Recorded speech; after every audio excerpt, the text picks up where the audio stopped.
It's finally here, the biggest night in podcasting. We have the go-ahead, and this pre-recorded show is recorded for your consideration. Ladies, gentlemen, and variations thereupon, it's the 2024 Big Copman Alternative Media Awards, aka it's the Biggies, brought to you by Modern Escapism. Cue title.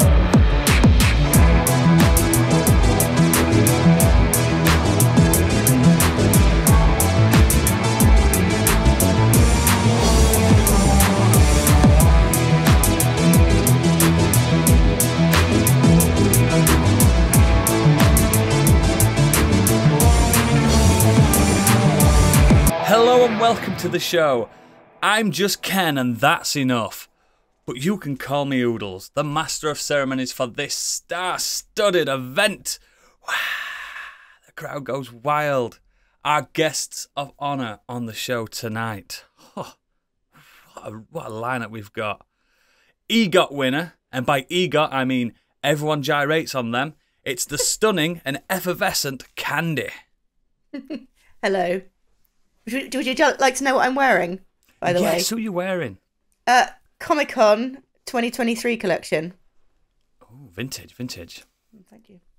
You're looking fabulous. You're looking fabulous. We've got to push you on then. We're going to move you on. We've also got Tony Award-winning pillow biter and queen of sound and stage, it's Gadget. Good evening. Who are you wearing tonight? I believe I'm wearing Bad Rhino Big and Tall, i.e. the fat boy clothes. It's stunning. You're looking well. You're slaying. Slay. And we also have 52-time Academy Award nominee, always the groomsman but never the groom. It's Stig. Hello. Hello. What are you wearing? I'm wearing a nice little black number from a little company called Nick A. Oh, the House of Nick A. Yeah, the House of Nick A. You're looking Is that well, protesters I hear in the distance? Your hair's beautiful. All wearing Nick A shoes at the same time as well. But, oh my God, I can see him right now. Oh, he's here. And last but by no means least, the man whom these awards are named after. Mobo Award-winning, quinquagenarian. He's 50-year-old. It's Biggie! Yeah, fucking hell. Hello. Hello. Hello. What are you wearing? You look fabulous. Oh, thank you. I mean, if you're watching on YouTube, you can fucking see. But if not, and you're listening, I'm wearing a hoodie and I'm wearing one of our very own Dragon's Dream of Scorched t-shirt. Oh my God, it's gorgeous. Wow. That must be so expensive. No, not at all. We give brilliant rates. You're a fool if you don't have one. And where can they find this t-shirt? It's Modern Escapism, the bubble. Go on the website, you'll find the link. That's the one. And I've got edible underwear on, so there you go. Do Dragon's Dream of Scorched Sheep is sometimes we shorten it to Scorched Sheep, so everyone get your SS tops. Fucking hell. And we're off. Oh no. And that's been Go Nazis. The red carpet. Wow, get him on. That's been the Biggies. That's been the red carpet. Just been cancelled. Before we get into the show, the red fucking flags. Before we get into the show, here's a message from one of our sponsors.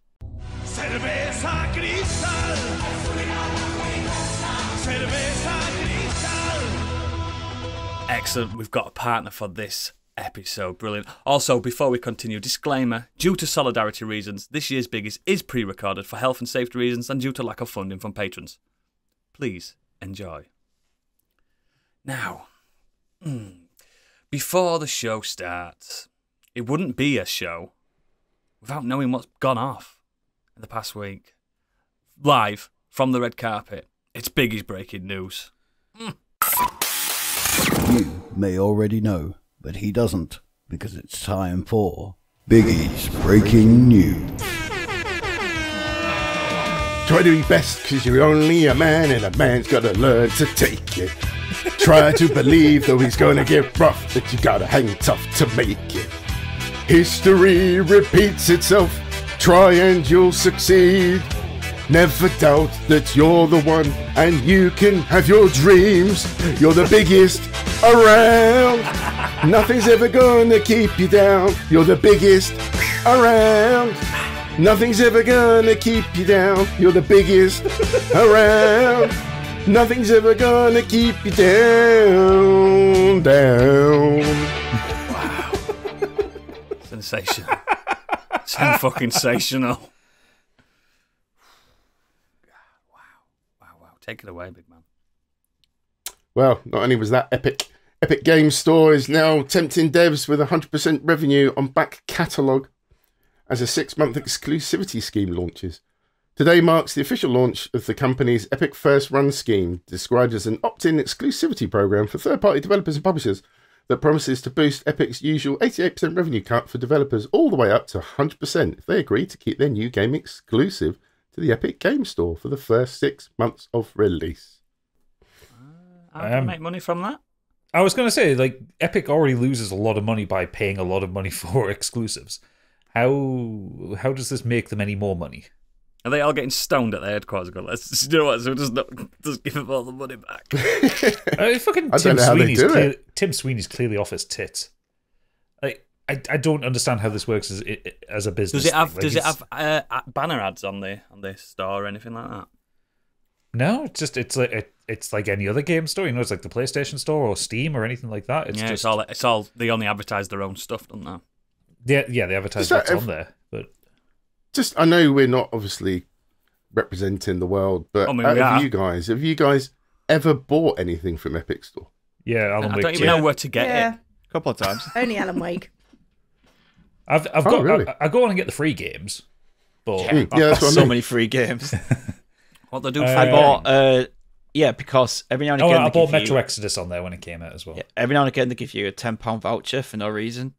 So if there's a game that's like cheap, like I used my £10 voucher and bought Death Stranding, and it cost me like £8 or something altogether because of the voucher. And then I also bought Tony Hawk Pro Skater remaster on it.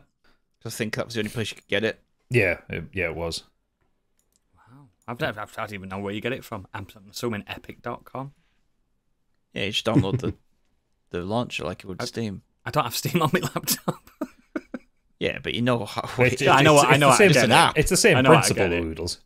I've got Windows Store because that came packaged in. So I think you guys mentioned it very quickly before. I am. You mentioned it that they make their money from like Fortnite and stuff, don't they? So I guess they do. But at the same time, they pay out so much money. The pot has to get exclusives. The balance has to tipple games. at some point, doesn't it? Yeah. And Tim Sweeney's just spending money hand over fist. Maybe he doesn't give a fuck, and it's his escape plan. They've been doing this a while, haven't they? How many years has Epic been going now? It's quite a while. I do like hearing our PC gamers. I don't like having multiple stores. Why not? So from I remember this coming out. I just have to Google it to remind myself. So from that whole Apple versus Epic lawsuit thing that came out, the low stuff came out in Discovery. And it came out during between 2019 and 2020, so just like the first year of Epic Games Store. It lost around $400 million, primarily due to the minimum guarantees it provides and storefront exclusivity. Wow. Yeah, I just checked. I literally just have Alan Wake 2, and I use it for Unreal Engine, and that is it.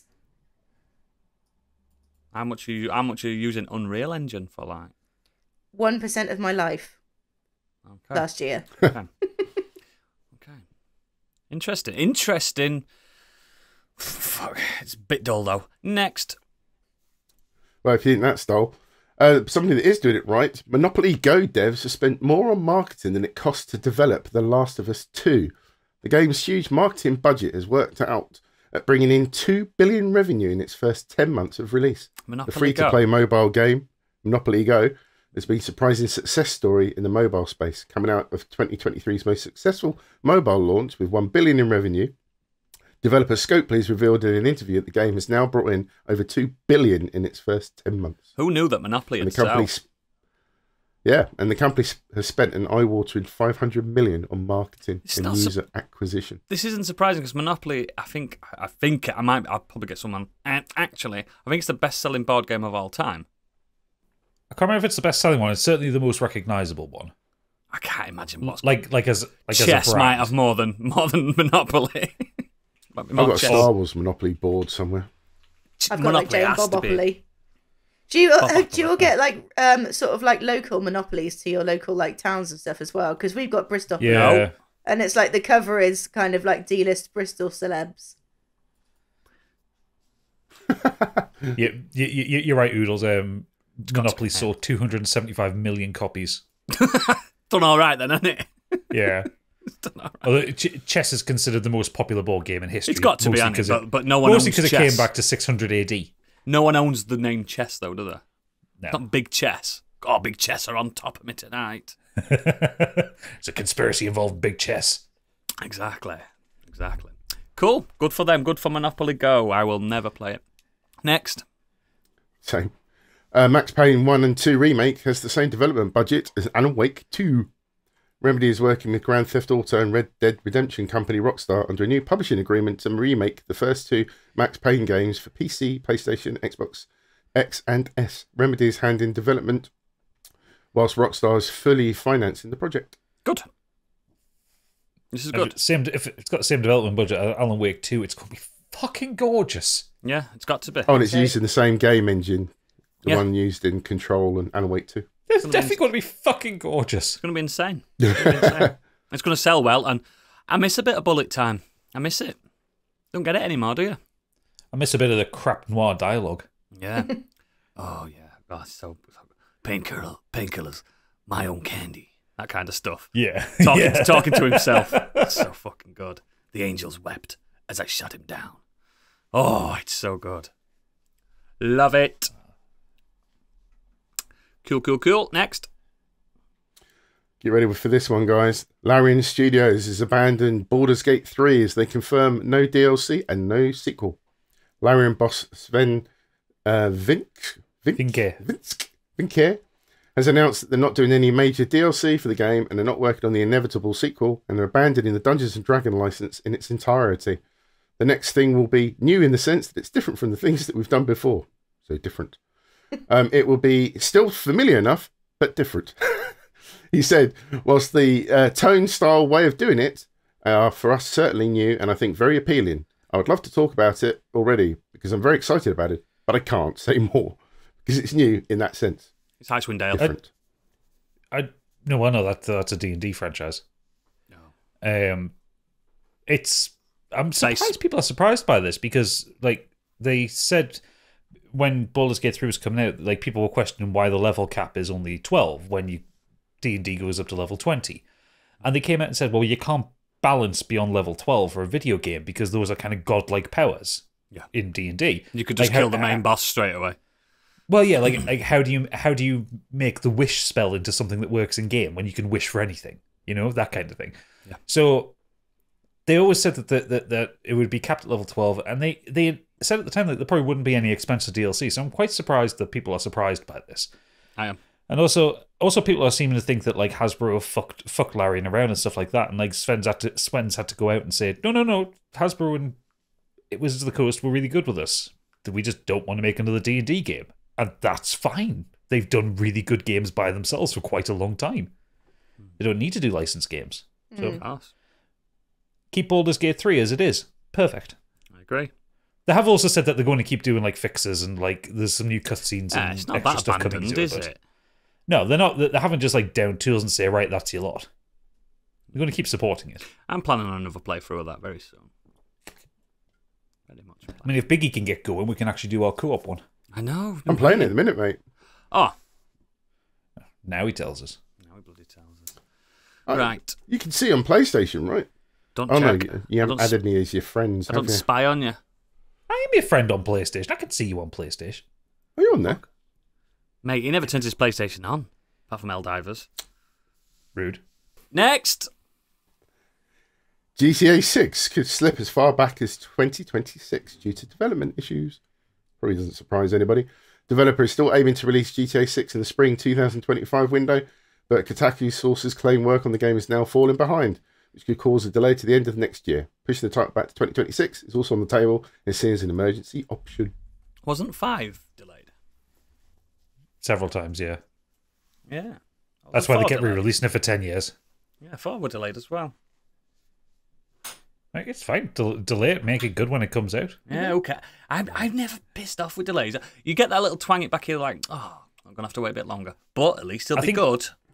I think I only ever get pissed off with delays when it's just like when it's supposed to come out in like 2 weeks' time and then they push it back by a month. It's like, I'm in the hype train. I was excited. What am I going to do when it's a quantifiable amount of time? You're like, oh, fuck. Yeah. But if it's like broadly, oh, it could be 2025 or 2026, it's like, I don't give a shit. I'll play other things in the meantime. Yeah, I'll be dead anyway. Did Baldur's Gate 3 release without delay? I don't remember. It released in early access for years.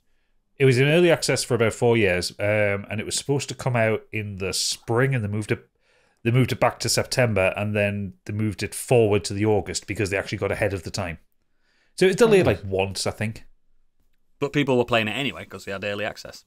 Only for Act 1, though. I know. I bet they rinsed it, didn't they? I bet they fucking rinsed it. Oh, yeah. There were some people that explored every single fucking pixel of it. Yeah. Like Stig anyway. Stig's still doing it. Still exploring. Mm-hmm. Oh, he's here. He's here. Next.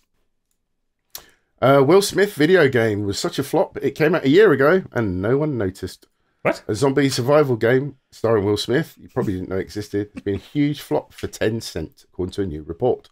Some game publishers might believe a celebrity endorsement is a surefire route to success, but that certainly hasn't been the case for Undawn. Developed by Lightspeed Studios, the free-to-play open-world survival game launched on mobile and PC in June last year. While it seems to have gone entirely unnoticed, the game starred Hollywood actor Will Smith as legendary survivor Trey Jones, who acts as a guide to help players navigate the world 4 years after a global disaster. Despite being endorsed by one of the most famous celebrities on the planet, Undawn has apparently been a major flop. Okay, so this is weird because literally as you started reading that, I was opening up YouTube to look up something one of the trailers that I missed that we talk about a bit later, and the first video recommendation comes up as Will Smith's Chinese zombie game by Video Game Donkey. That's fucking freaky. It knows. Listening. Yeah, so it's a mobile game and PC game. I mean, no one plays PCs and no one plays mobile games, so unnoticed. Unnoticed. I mean, who'd rush to it anyway? Also released in China, like it's not here. Yeah, but like it's always survival game. That's the new hotness at the moment, isn't it? Survival game. Because you don't have to do a story, and they just can be kind of broad, endless games. You know, it can just be smacking zombies. Welcome to Earth. Welcome to Earth. Yeah, it's just a sandbox game. I like the really good survival games. There's always those outliers that are really good, aren't there? Like Stig really liked his Forest one, didn't he? And fuck, I forgot the name of it now. The Forest. The Forest. Oh, Valheim. Valheim. Oh, Valheim. Sorry, I thought you meant Valheim. Both of them. Yeah, I really like set in forests. Yeah, I really like No Man's Sky, which is a survival game, but there's not many I like. Are you guys into them? I think the closest thing I've enjoyed to a survival game would be the survival mode in the Fallout series. Yeah. And that's mostly because I'm into the game in general, but like I did that on Fallout New Vegas, yeah. Yeah, you still have like an overriding kind of goal and point. Like I don't really get on with the ones where it's just like survive endlessly and like build a huge fortress. Like Ark, like Vin Diesel's Ark. Yeah, like I can't get on with Ark. I probably wouldn't get on too well with the Forest, and even though I know there is a kind of a Minecraft, narrative like the king of survival games. Yeah, I couldn't do Minecraft. No, but I appreciate that these exist and people enjoy them. Oh, by all means, enjoy what you like. Don't yak people's yums. Next, but I've just skipped through that video about that Will Smith game, and it looks shite. I just had a quick look too. looks like a PS2 game. Oh, downloading it then. Next. Install that game from my motherfucking drive. Marvel 1943 Rise of Hydra trailer has been released. The fuck was that, Vicky?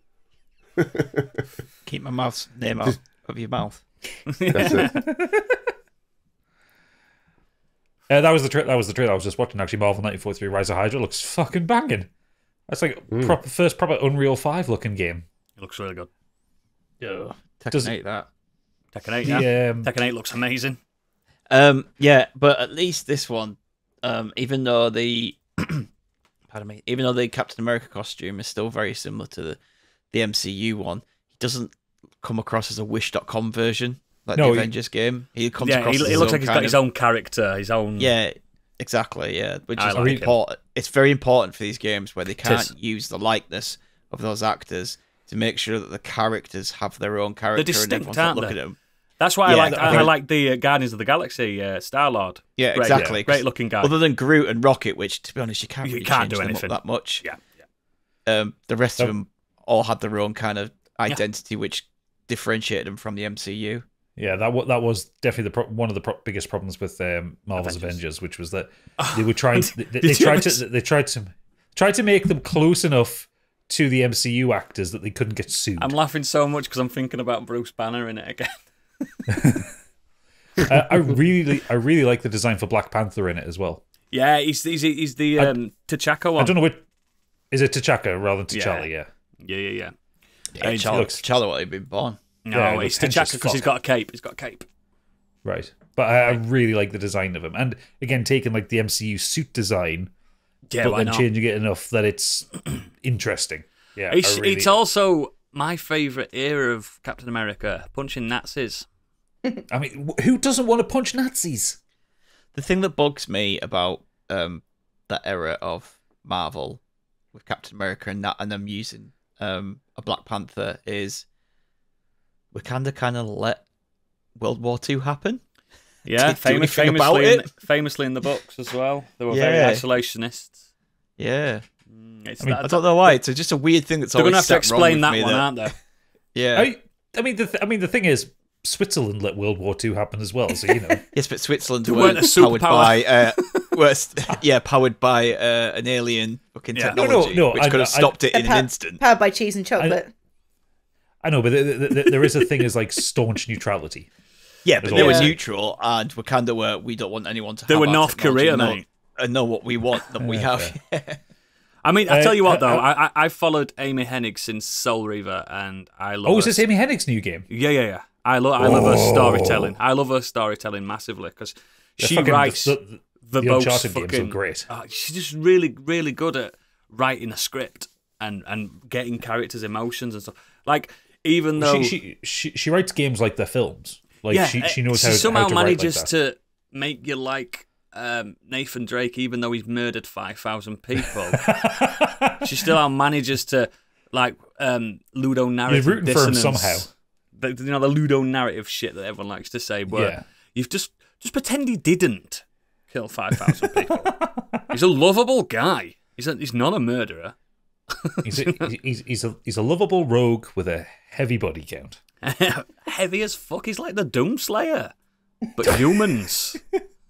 Have they said what kind of game this Marvel 1943 First person action. Mint. Yeah.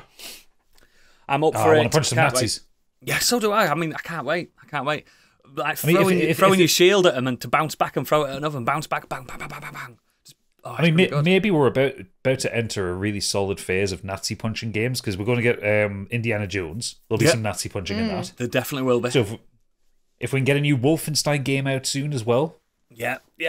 Although actually, no, it's Machine Games are working on it. Never mind that. But yeah, if we can just get maybe a third Nazi punching game in and we'll have 3 of them in a row, that would be great.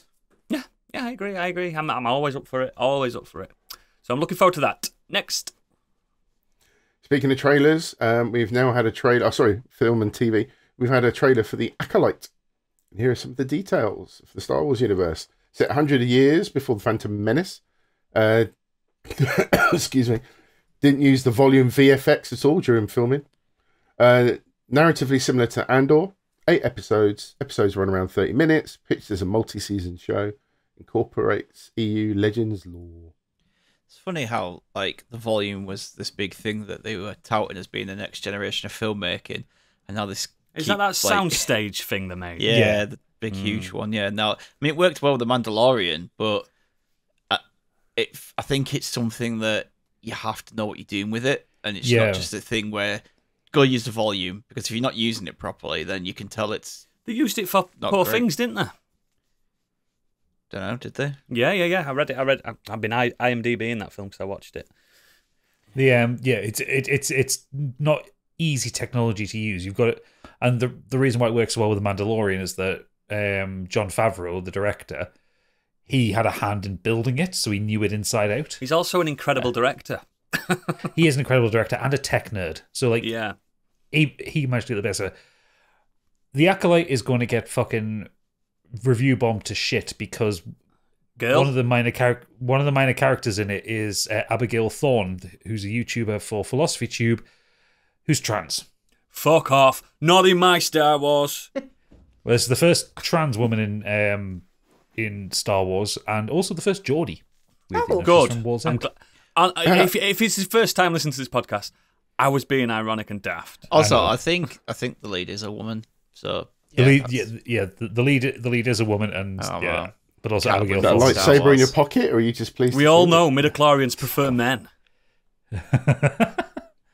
Yeah, this is going to get when that bit of the internet finds out who Abigail Thorne is, they're going to go in hard. on Oh, this they're one. just fucking weird. Do you know what? Do you know my prediction as well for Star this? Wars For- fans will never be happy. the big No. thing for this, the prediction is because 100 years before Phantom Menace. Phantom Penis, Yoda's going to be in this. A young Yoda. Yeah, for sure. Young thought that Yoda. was Is he the going to truth. be young? Well, I mean, He's yeah, on- not like, even that young, really. He would have been He's in going to like be 800 600 years old. He's like 900 years in. He'll have a Mohican. Empire. He'll have a Mohican. He's about 750 to 800 He's years just got old. gout. Like Yeah, he'll be young Yoda. Like Yaddle, she'll be young. Yaddle, she'll be there with bikini on. Oh, she'll be like tempting all the boys. Oh, just Blue milkshake brings all the boys to the yard. keep it in the universe, but don't have to try and link everything. Like, Oh, there'll be someone called. oh, What's your name, recruit? John. John what? Skywalker. John, For fuck's what? sake. This is my baby. Someone Palpatine. Oh no! Oh no! Hey, we just need to stop off on this planet. Which one? Tatooine. Do you know what really annoys me though? I've seen like people like Star Wars. watching this. Yeah, Star Wars fans. I've seen people watching this trailer and like reacting to it, like on TikTok and stuff, and like, oh look, finally, like, look, an adult, it's adult and it's dark, and that's what we need. We need dark adult content. Star Wars was never like that, ever. Like, Rogue One was grim as fuck. yeah, but like it's. I don't get this need for Gritty. It has to be dark and gritty and adult, quote unquote. It's like most of us love the originals. Fuck all that dark in them. Fantasy films, aren't there? Just There's- whimsical Yeah, fantasy like- films with There- teddy there bears.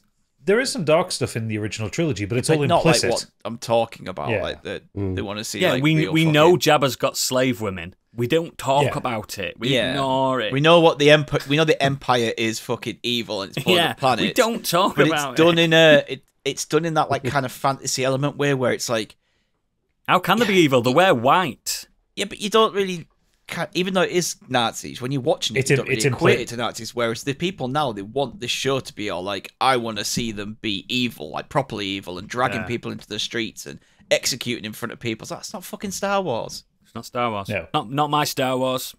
Yeah, The it's dark, just- the dark stuff in Star Wars works when it's implicit. Like, I mean, yeah. probably the darkest thing that was in Star Wars was Anakin slaying the younglings, and even then you didn't see it. You just got the shot of him turning on his lightsaber in front of the child, and then it's left to it. I mean, in my head, What a he scene. turned his lightsaber on and went, "Come on, kids, I'm getting you out of here." Misunderstood. Master Skywalker. What a scene. Anyway, next, before the Star Wars fans start writing in, I can hear them furiously tapping. Well, unless you're a fan of Alien, we've had a trailer for Romulus. Oh, who's not a fan of Alien? Fucking great. I thought it looked alright. I like how It's the got all interior looks practical like the effects as Nostromo well. again. Mm. But it's set between Alien and Aliens, so it's around that time. Oh, that's good then. Retro And futurism. it's all practical. The Alien is Yes. practical. You can see it. Yeah. Is it Doug looks- Jones? Is he playing the alien? It's probably Doug Jones. Give that man a job. Running around. He's a good man, him. Love Doug Jones. Or it's that guy from The Succession. Who's that? Big, tall, lanky one. Can't think of his name. Doug Jones. I don't know who he means. I can't.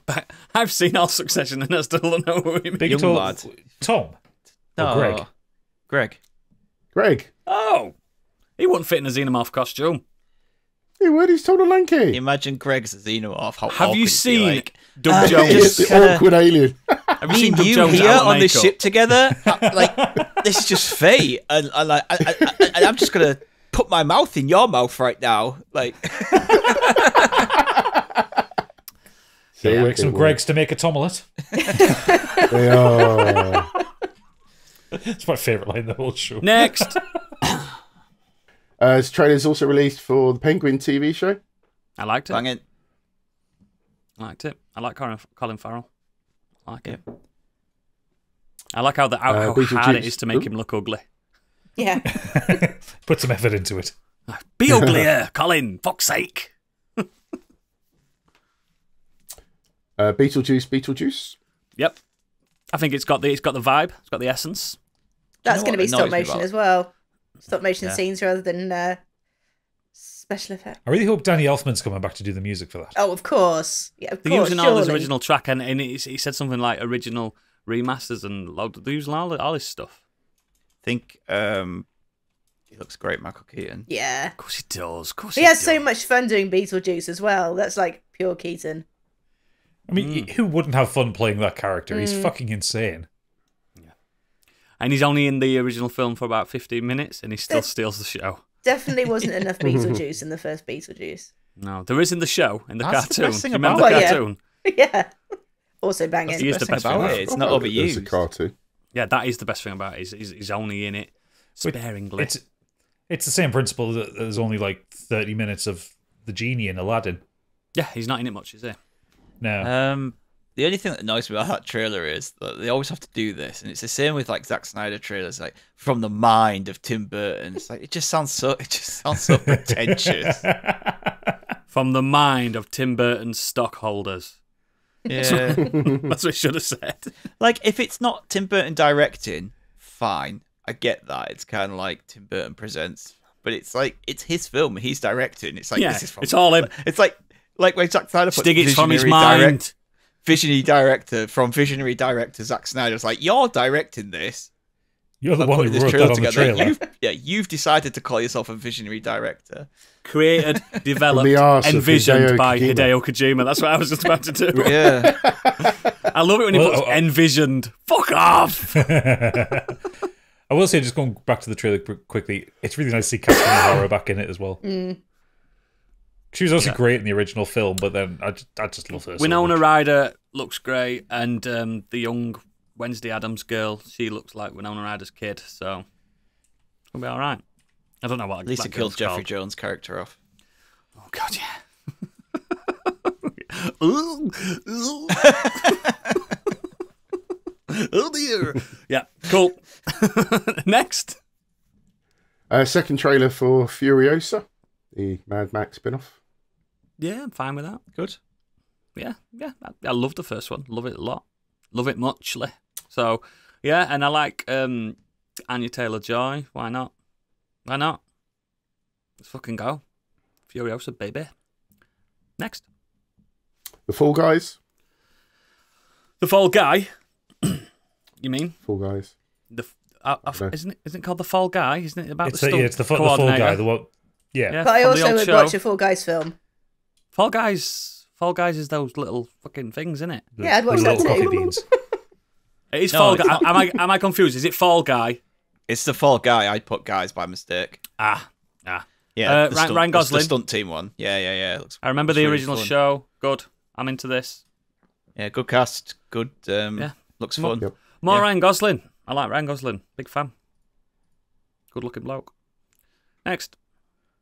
And finally, the one that everyone's been waiting for, Rebel Moon Part 2. Not watched that trailer. I haven't watched it. You Won't be will watch watching it. that. I won't be watching that. You will, and you'll pretend that you never did, and then one day you'll slip up and mention it. Nope. No. I'll watch it and have to That pretend I didn't enjoy it as much as I did. was Yeah, it a was okay, I colossal guess. waste of my time. The first one. Colossal waste of my time. Never again. Won't be fooled again. Yeah! Dun, dun, dun, dun. The Who joke. Anyway, next. How Are You June Part 2 is tracking to end its theatrical run, earning I'm going to miss it. to $720 million globally on just $190 million budget. So it's done well then. It's done all right, hasn't it? It's made a few I think it's sort of past like 400 million for it to be profitable because of, like, it's marketing something and like shit. 52% profit or 105% profit or something like that is what gets it over. So yeah, so the fact that it's at 700 million is like it's made the stockholders happy, and very impressive for a hard sci-fi film with some really deep themes in it. So yeah, fucking Denis Villeneuve can do no wrong at the minute. Yeah, it'll probably earn a bit of money on physical release as well because it's the kind of film people are wanting. Oh yes, I'll be buying it as soon as it comes out. I'll be streaming it. Most of that money came from the sales of the popcorn fuck buckets. I didn't want to. There's a pod title: Popcorn Fuck Bucket. No, not on the Biggies.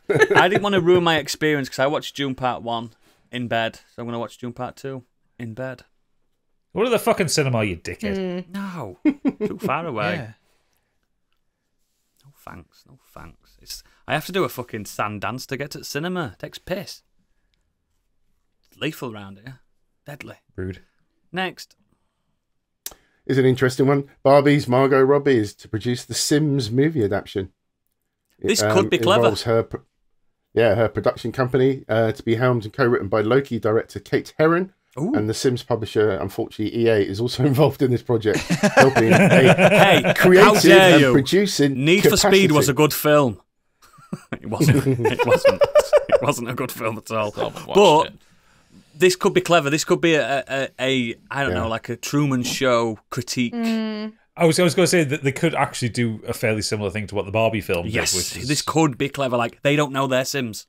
Yeah. I feel like it could go sort of the way of Free Guy a little bit. Like a sort of NPC. Why not? I enjoyed Free Guy. I didn't love Free Guy, but I enjoyed it. But with Kate Herron involved in it, Margot Robbie producing, like, it's got some good talent behind it. Yeah.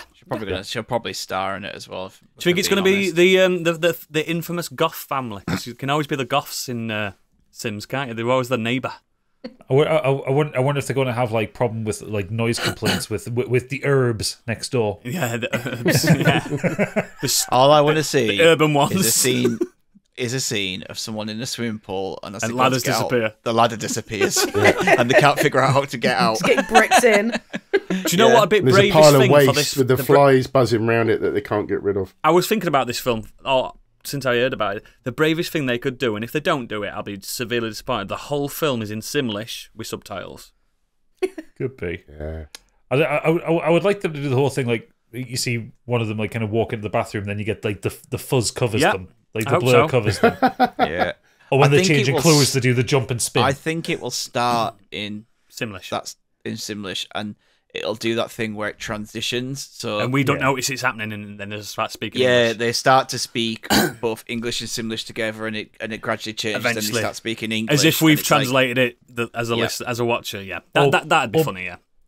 Or maybe they just do actually have it in English, but then like they put like a song on the radio, and that is in Simlish. Being a dagger soon a bag. Being the baddest soon a dead. I've been playing Sims all week. I've been hearing Katy Perry Simlish. I was saying when Sims 2 they started getting licensed smart, it's like Trivium re-recorded like Light to the Flies in Simlish.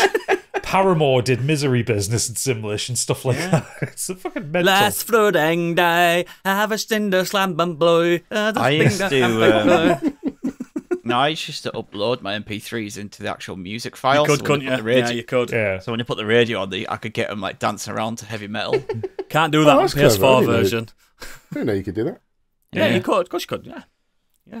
Sims 1 is like the most played PC game I've ever played in my life. The first original one. Yeah. By far. Oh, I don't know, it's toss up with SimCity as well. Oh, I played them both simultaneously. Oh, don't know.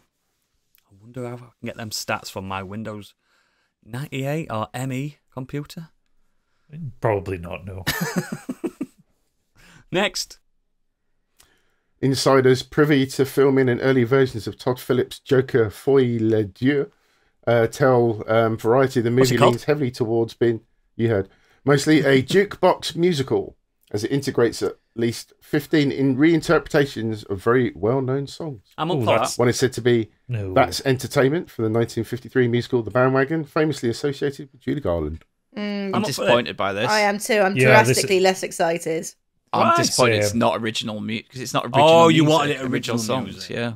Well, when they said it's going to be a musical and it's going to have Lady Gaga in, I thought, fucking great, it's going to be a banger. I'm fine with this. I'm sure they perform the song as well, but I don't want a jukebox musical out of this. Joaquin Phoenix can sing as well. Mm-hmm. He's a good singer. But if you're going to do a musical film, make it a fucking musical. Don't just pick a load of songs. Yeah, I suppose you're right, aren't you? That said, though, that director, his name has just escaped me. But Todd Phillips. Sorry, he does tend to use a lot of Danzig songs in his films. Yeah. So I'm excited to hear Mother. What about Moulin Rouge, for instance? Use this time. I didn't like Moulin Rouge. Moulin Rouge had all. I liked it. You know what I mean, don't you? Licensed songs and but rejiggers. Lady Gaga's Joker face. Joker face. If I'm watching a musical film though, I want the music to tell the story rather than just be like these random song moments. What about that? Makes sense. It comes on. It's like just a small town joker living in a lonely world. That's how you think it's going to be. I reckon it's going to be smarter than that. No, what it's going to be is it's just like that. One of them's going to go, "Oh, it's just the two of us now," and then one's just going to go, "Just the two of us." I'm up for that. As long as they don't play Rock and Roll Part 2 on again. I love the fact that it's a musical and they've gone that way, but I just wish they'd written their own music for it. Yeah. Yeah, it's massively put me off it. And to be fair, I was a little bit in the mind that I don't think Joker needed a sequel. Yeah, I agree. I thought Joker worked perfectly well. I can absolutely guarantee I wouldn't be going to the cinema anyway. So. No, I'm not going to go to the cinema and see it, but I will. No, you will. I know you will. You'll get it for free. He fucking sleeps outside. I'm not committing my money to it. He sits there with a fucking empty coffee cup. Quid, please. Quid. Yeah, sits there with his hair up. I need to get my dough balls. I need to get my garlic dough balls. Oh, do they do that? I love them. He's put an arse groove into one of the seats in Cinema 1. Mate, the garlic dough balls I love them. Cinema are incredible. I love garlic dough balls. I get them from Domino's. The ones at Everyman. Best I've ever had. So fucking good. Have they got cheese surprises in the middle? They'd be better. But the last one I had, they gave me an extra one. I don't know whether it was by mistake or not. And the one at the bottom was just like massive. It was like the size of two. You're trying to kiss your wife as well. Yeah, someone knows the manager. Next. The filmmakers behind Winnie the Pooh, Blood and Honey, have unveiled. No, say the name. Pooniverse Monsters Assemble. This is dull. And then wait for it. Bringing together Pooh, Bambi, Tinkerbell, Pinocchio, Peter Pan, Tigger, Piglet, the Mad Hatter, and Sleeping Beauty for an IP bludgeoning They're not frenzy. IPs though. The public domain. That's the thing. They're not intellectual properties. They're actively baiting Disney at this point, aren't they? They go on, try and sue we could literally, as ME Productions, make that film now without being sued. You know, there's going to be a fucking post-credit scene in this where Steamboat Willie comes on holding a machete. Maybe Steamboat Willie is the good guy. He's like. I just think Steamboat Willie is the one that has to go through each film. He goes to each film and he takes down all the evil creatures. It's ridiculous. I think it's a waste of everyone's time and space. Next. It is, massively. Wouldn't a lot of Razzies as well. Bitch. He wouldn't say that. He's not a misogynist. Next. Come on, it's the Biggies! Okay. Are you ready for this? Elizabeth Hurley felt safe filming sex scenes directed by her son and found it kind of liberating. Elizabeth Hurley relied on her son to capture her best angles while filming racy sex scenes in her latest movie, Strictly Confidential. Damien, who has been known to capture his mum's bikini photos for social media, admitted seeing his mum's body is not that big of a deal. It is! People find this really controversial, he said.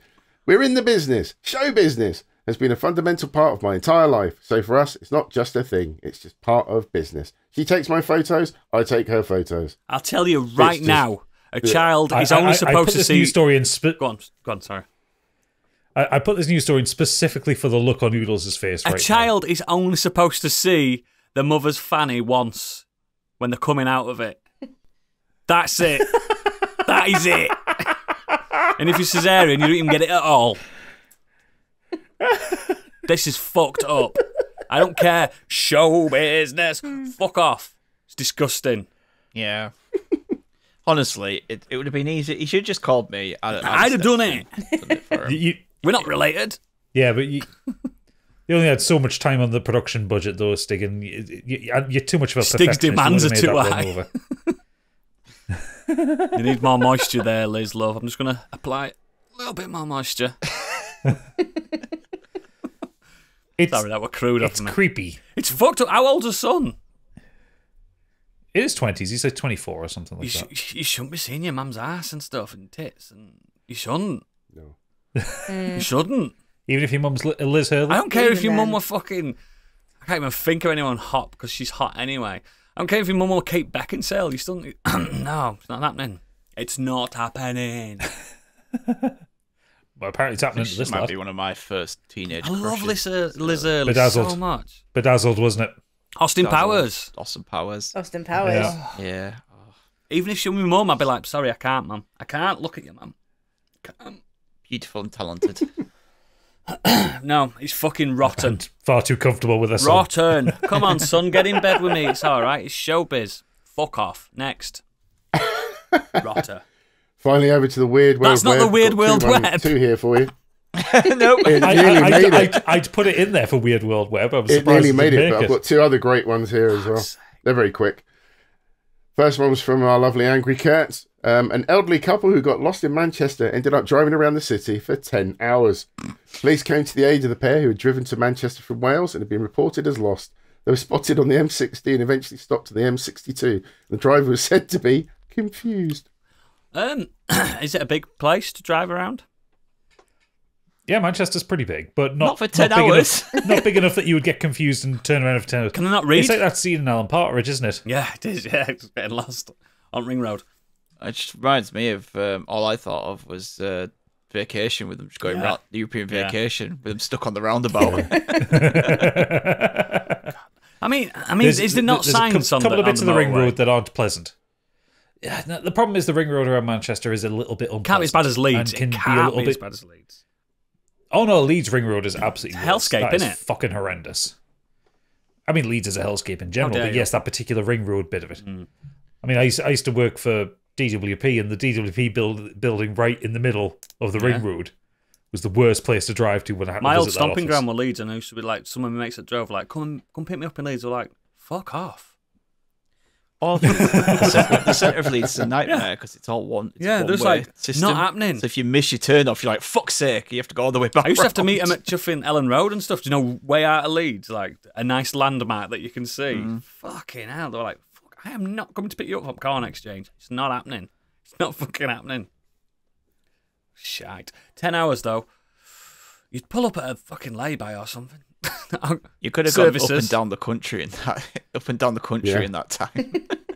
I mean, yeah, I could get to London. They've also had 10 hours worth of petrol. That's not bad, that. That's not bad. Hey, efficient car. Can't argue with that, can you? Next, last one. They were probably going 40 miles an hour. Not on the motorway. Yeah, it's true. No, all people on the motorway are the worst. Oh, do they do that still? Okay. They still do that. People are the worst. They do that, don't they? Yet, ship the old people off to an island to fend for themselves. I've said it before. I'll say it again. We don't need them. Wait, hang on. Isn't that Britain? Oh, shit.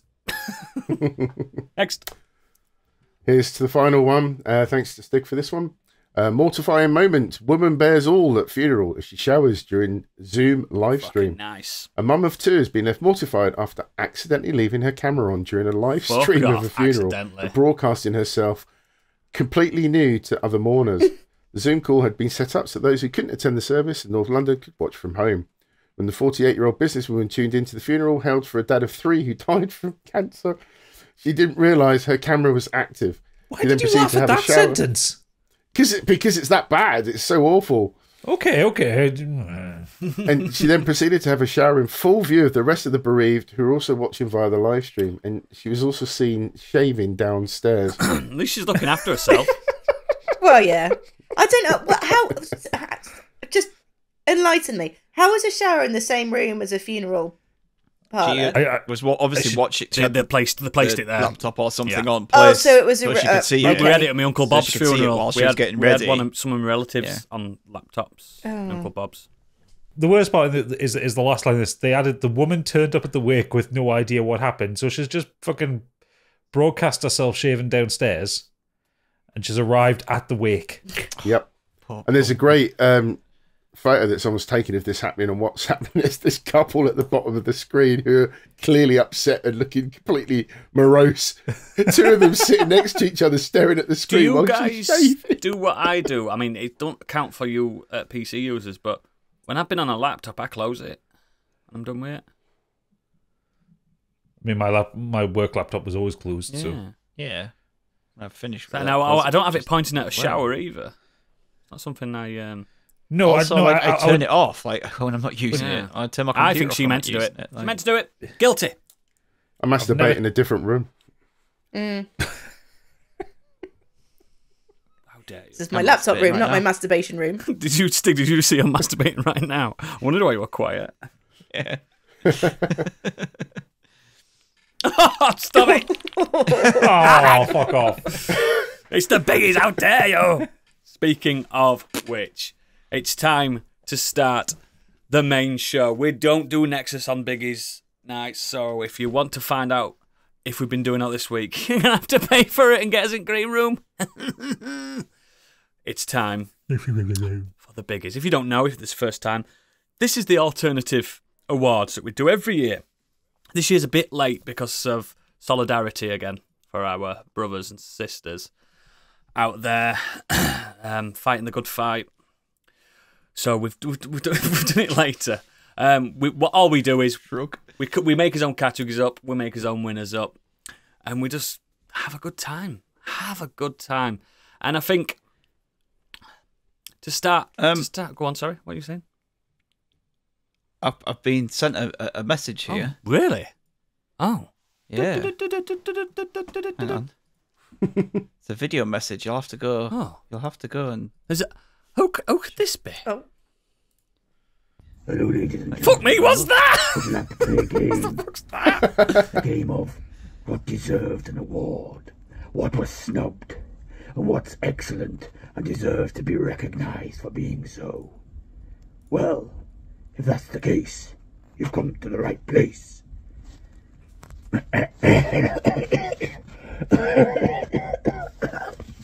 Oh man, it was so hot in there. Ladies and gentlemen, very sharp on. Hang on, I know. It's Walker McCoy here. I'm on the run. I broke it out of prison, but I couldn't miss the Biggies 2024. I couldn't stay away from such an excellent night filled with glitz and glamour and all the amazing awards.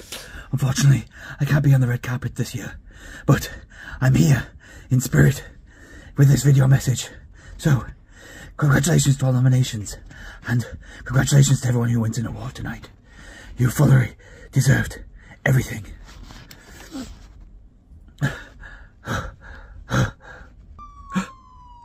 Can you hear that? I think they're onto me. I've got to run. Everyone, welcome to the Biggies. This is Walker McCoy, signing off for maybe the last time. But for now, enjoy the Biggies. And don't come looking for me. Bye. What a guy. Oh. How I did thought you that get was the that? Walker Did you send that by experiences the encrypted unknown for a email? second. Yeah. I got an encrypted message sent through to me. So for people that are new, Walker McCoy used to be the compere of the Biggies. He's every year, and he did some really lewd that we don't talk about behaviour last year, and went to prison. He got into trouble, went to prison. He's out. I can't believe it. Wow, that's really thrown me off. Oh, Lock up your grands. That's all I can say. absolutely. That man's a menace. And your crisps. And your crisps. And your llamas. Phew. harrowing. If anyone listeners have spotted Walker McCoy in the wild, please inform your local police because everyone's looking for him. Whew. Now, onto the ceremony. We're going to start with the glitz and glamour of Candy on her first award. Right then, starting off with what I would consider potentially the most important award of the evening. Oh. This is Candy's pick of the shits. Yes! So this has been a big year for the shits, and the nominees are Winnie the Pooh, Blood and Honey, Cocaine Bear, Five Nights at Freddy's, and Meg 2, The Trench. Is that what it's called? Is that what it's Meg 2, The Trench? Meg 2. Winner is Winnie the Pooh, Blood and Honey. Congratulations. Well done. To add to its Razzies, it's on fire this year. Winning all the awards. I don't think they made that film with the intention of it being any good. No. They made it for the memes. Do you remember, Craig Toohey came on our podcast? He's friends with the director. They're both from Essex, and he said the director is absolutely made up with all the Razzies that they won. Nice. And they're going to add a Biggie award to their name. Just went in hard for the memes. Yeah, big time. That's an excellent first award. Thank you, Candy. And may I say, you look delicious. Oh, thank you. Next. For the Blood and Honey. I will go next. My first award of the evening is the Sydney Sweeney Award for Oofed. I'd have a go on that. Nominees are... The nominees are... Oh, we're so getting cancelled. Hey, I don't make the rules, I just abide them. The nominees are Timothée Chalamet, Wonka, Sydney Sweeney, Oof. Euphoria, Jake Gyllenhaal, Roadhouse, Emma Stone, Poor Things, and Hiroyuki Sanada, Shogun. Congratulations to all the nominees. And the winner is... Basic. Go on, sorry. So based on the synopsis of it, please don't let it be Emma Stone and Poor Things. And the winner is... Jake Gyllenhaal in Roadhouse. It's the only award he's getting this year. Tough category. I don't know if you've seen that film. It's not a good film, but he looks good. He's gone a bit hench, hasn't he? Yeah. Mate, and I love Jake Gyllenhaal anyway. I've always loved him. I love his choice of films as well. He don't give a fuck. And in that, well, he did Enemy for God's sake. And in that, like, it's the only thing that kept me watching it. I will say the best thing that I've seen about Roadhouse. I haven't watched it yet, and I'm not sure if I will. It's quite sexy, mate. I'm loving the amount of vitriolic hate there is for Conor McGregor. It's terrible. It's terrible. Apparently, I can't remember who said it. Someone said it in the Discord. Apparently, he makes Vinnie Jones look like an Oscar winner. Vinnie Jones is great in the Gentleman Show that he's just been in. Compared to that, yeah, it's terrible. But Jake Gyllenhaal is great in that. And congratulations, Jake. You've won an award for the film you will win any other awards for. I'm almost certain. He looks disappointed. I was looking forward to dropping a biggie off at Sydney Sweeney Town. No. I mean, it's named after her. I just didn't want to be that obvious because, oh, mama. Let's move on. Stig, your first award. My first award's a serious one. What the serious fuck are you on about? That was serious. And I already alluded to this a few weeks ago anyway, but I just wanted to say this is literally the snub award. This is the one proper snub award, the one that we set the biggies up originally for those that were snubbed. Yeah, like Jake Gyllenhaal in Roadhouse. Yeah. No, this is a proper snub. All of Us Strangers, I talked about this the other week. This film should have been nominated for film, lead, and supporting actor because it's incredible. And I've seen a lot of the films and some of the performances from this year's performance from BAFTAs and Oscars. Some of them do not compare to this film whatsoever. Is this the one with Moriarty in it? Yeah. Oh, yeah, I'm looking forward to this. It's absolutely amazing piece of cinema. Just some of the best performances I've seen, like the cinematography in it, the direction that's in it. I'm not going to harp on too much about it because I was going to talk about it more when we were meant to do the Biggies, because we didn't do it, I thought, well, fuck it, I'll have to review it now. So if you want to hear my full thoughts on that, you can go back to the episode a couple of weeks ago where I talked about it. But yeah, I'm looking forward to it. Deserved way more recognition than it was given. This to me is like, when Nightcrawler got fuck all. Yeah, which is a fucking amazing film. Yeah, just completely ignored everywhere. This is that film. Like, this is just one of the best. There is always that one that every year, isn't there? That one. You're just thinking, what the fuck? Why did they pick that over this? Yeah, Maestro. I just, it's so fucking good in this. So much better than that. Maestro is the perfect example. Yeah, it just doesn't deserve it. This is such a better film than Maestro. Maestro is just not a good film.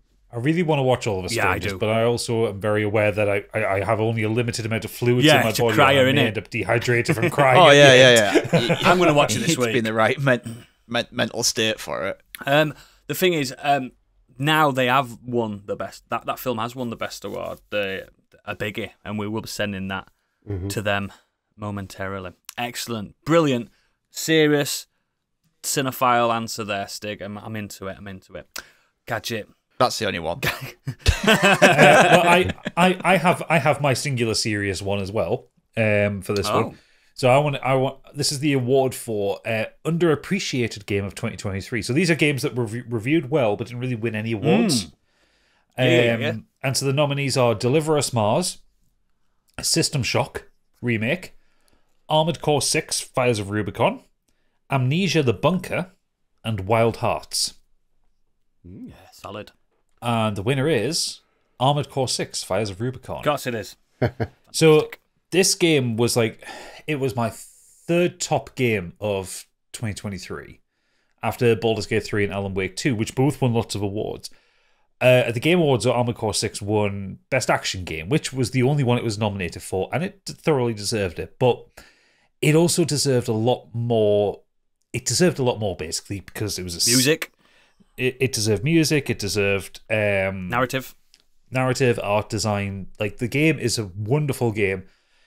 It's one of the greatest action games I've ever played, and I think it is a stunning piece of work. And it feels like a shame that it released in 2023 when 2023 is like a landmark year for games, so it kind of got swept under the rug. Like, if it had released in 2022 or 2024, it probably would have reached higher I agree. echelons.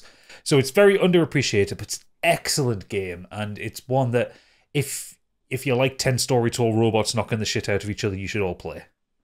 And the fact that you didn't like it at first, it didn't click, and then you went back to it, and he wanted a wider screen. Actually, no, I wanted 60 frames a second. I think that's what helped it for me. Like, the widescreen did help, but like because I'm for the YouTube channel I'm setting up, I'm doing a video on the first video is going to be on Armored Core 6, so I've been recording it in 1080p, so it fits on the screen rather than my widescreen. And it's still great, but it's at 60 frames a second. I think that's what kept it going for me, is that higher frame rate. But it's so fucking good. Honestly, it's one of the best games I've ever played. Congratulations to Miyazaki and the team at From Software. Much deserved, absolutely. You love to see it. Now, the man these awards are named after, Biggie. Thank you very much. This is these are the nominations for Best Multi-Talented Bastard.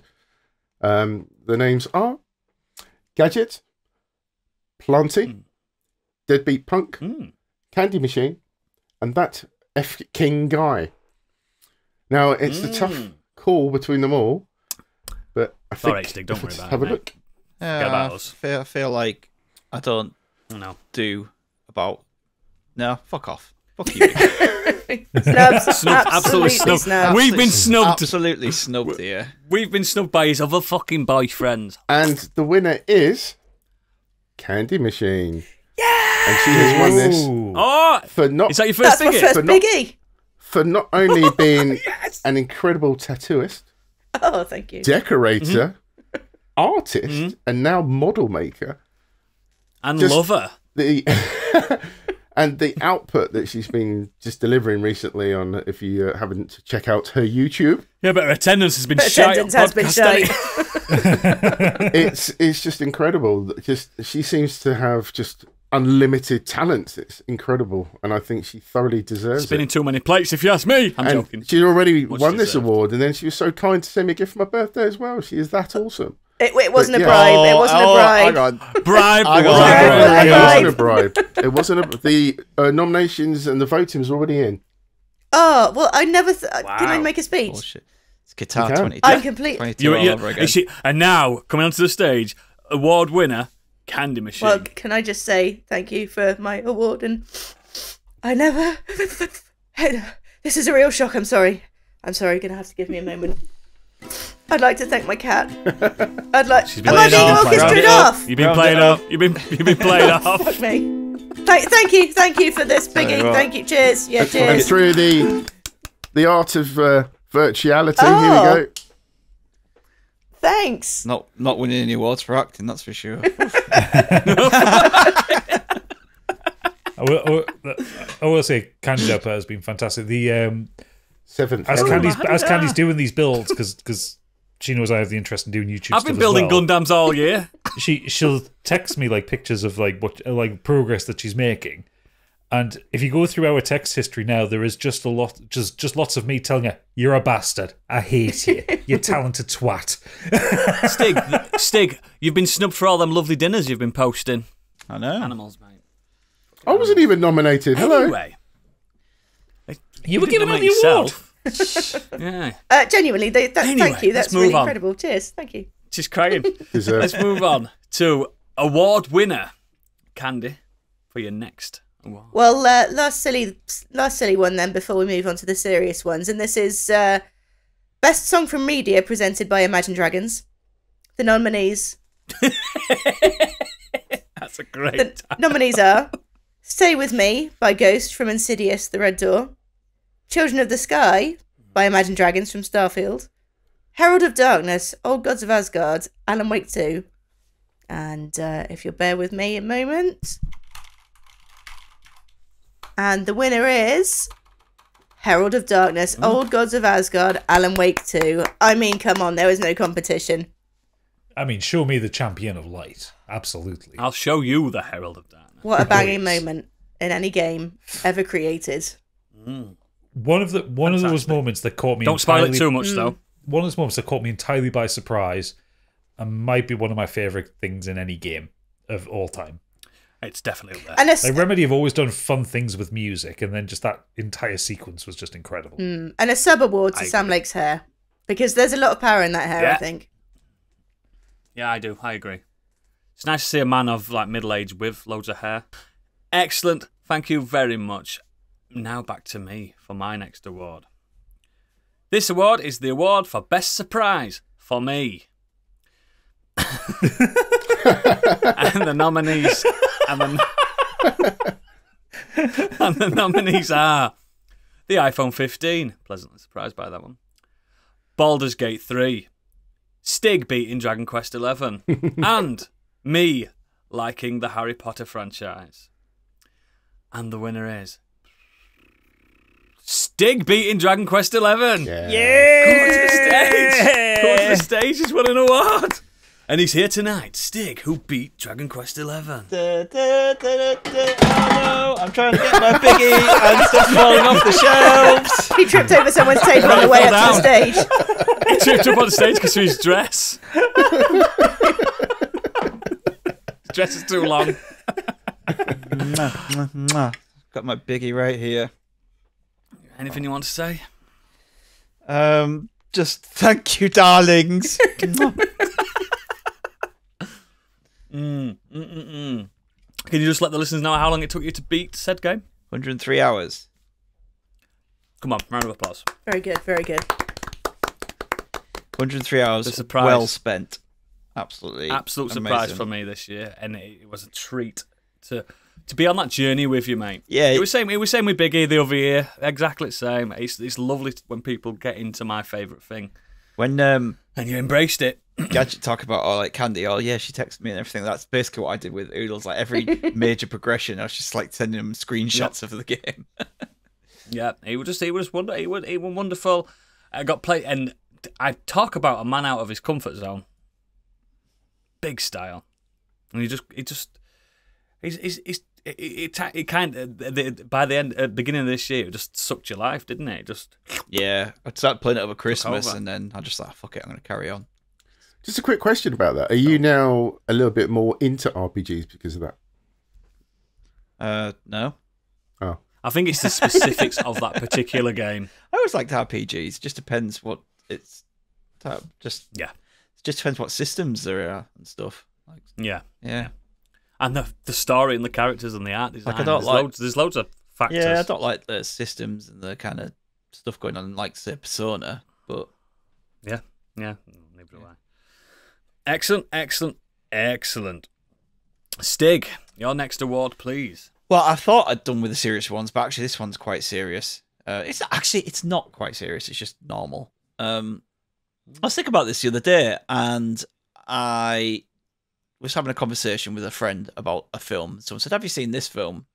In this group chat, and it made me think of the most consistent franchise ever. Ooh, I like this. And I think I found the most consistent franchise, so I'm going to give this biggie to them. Because when you think of franchises, what? Better not Star be the Wars, one I'm thinking not consistent. MCU, not consistent. Lord of the Rings, not consistent. Harry Potter, not consistent. I don't think there is. You didn't like that. No, it did not. Oh, sorry. Beer went down the wrong way. Oh no! Someone pat his back. I don't think there's a film. I don't think there's a film franchise that is consistent apart from this one. There isn't a bad film amongst this franchise, and I'm here tonight to present the Evil Dead franchise with a biggie for most consistent franchise. Do you know what? I agree with me. Yeah, I can see that. Even the first film's flaws. The first film's flaws are still cute and brilliant. Like, there isn't a bad film in there, I don't think. Like, there's a fantastic film. You've got, like, fucking Peak 2. With 2. Rise is really good. It's, like, really good. I really liked Rise. I thought it brought a lot of energy of 2. And then the others are all solid 3 out of 5. Army of Darkness tried a different genre. But Army of Darkness is fun as hell and just absolutely great. It tried a different genre, didn't it? None of them are below 3 out of 5, and I don't think you can say that with any other film franchise. I think Army of Darkness is definitely the weakest one, but that's not a. It's still a laugh. That's not to say it's bad, you know. Yeah. They just tried a different genre for that one, didn't they? Yeah. So Evil Dead. You are now Biggie for the most consistent franchise. And now, welcome to the stage, Bruce Campbell, here to collect the award. Oh, no, he's not here actually. Groovy. There he goes. He's off having his chin sharpened. Yeah. I better be. And there's another biggie, the best chin in Hollywood. I think Quentin Tarantino will come and fight you for that one. Yeah, he's just distracting with some feet, though. Yeah. Yeah, and let him say the N-word a few times. He'll be happy, won't he? Yeah. Be happy. Gadget, your next award. Do you need a first aider? Are you all right? No, I'm all right. Yeah, just beer went down the wrong pipe. So my next one is the biggest letdown of 2023. So this is not the same as what can you do this every year. I love this. But this is the thing I saw or experienced in the last 12 months that really just broke my heart. So we have Thor: Love and Thunder. Oh, don't. Hazbin Hotel. Redfall. And Atomic Heart. Yeah. And the Tough winner to call. or loser. You what, sir? Tough to call. Yes. It is tough so the to winner call. and or loser in this case is. Well, it's got to be. It's fucking Redfall.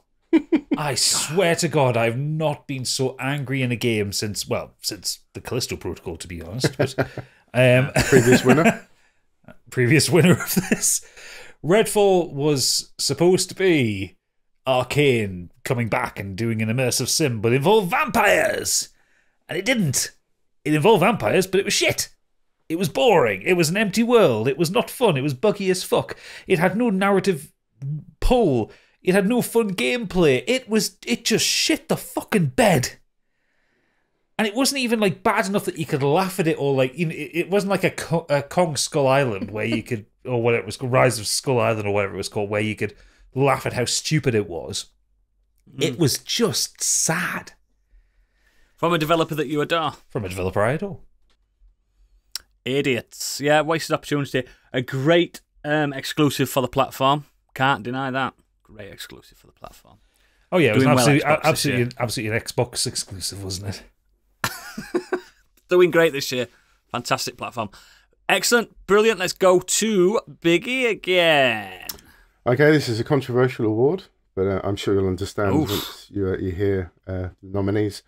This is for Best Podcast Co-Host who puts up with the bullshit from their arsehole host.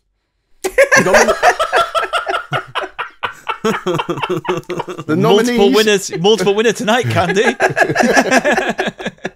The names are Matthew Stogden, John Watson from 100 Things We Learned from Film, Gadget, Tim Matum, Stig, Candy Machine, Biggie.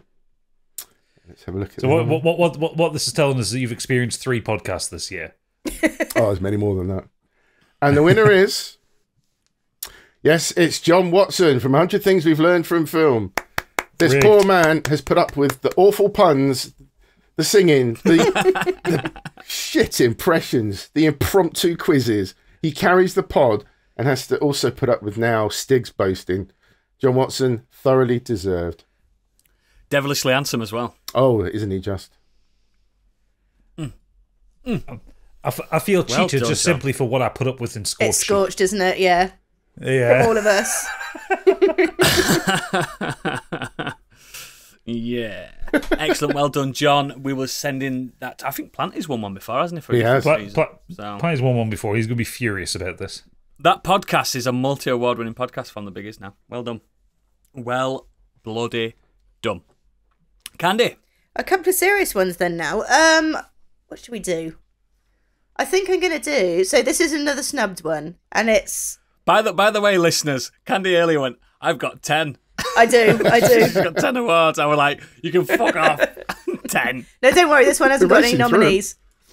So this is the award, and this is a snubber, like I said, Best Set Piece in Gaming, and it's awarded to Hogwarts Legacy, which got absolutely snubbed at the Game Awards. Yeah. However... Yeah, because it's a great setting. What was a potentially, like, fine game... as a game itself, to be set in Hogwarts, to have expanded upon it, to be the Hogwarts that we know and love, and yet to expand it to what you only imagined, what you only saw in the books, and just to be able to explore all its nooks and crannies, and for it to be able to feel as magical as you imagined, it gets me an award from that. Hogwarts Legacy. I can't wait to go back and play this game with my fresh eyes, but it's still quite an expensive game to buy, so I'm just waiting. Yeah, I borrowed it from someone. Didn't pay for it. It's expensive, man. It's still 70 quid. Runner up to this award, Spider-Man 2. Great award. Great game. Great game. Excellent, Candy, excellent. It's my turn again. This award is a gaming as well. The award for Best Gaming Moment of the Year. And the nominees are Herald of Darkness, Alan Wake 2. Yep. Watching the Metacritic score for Suicide Squad.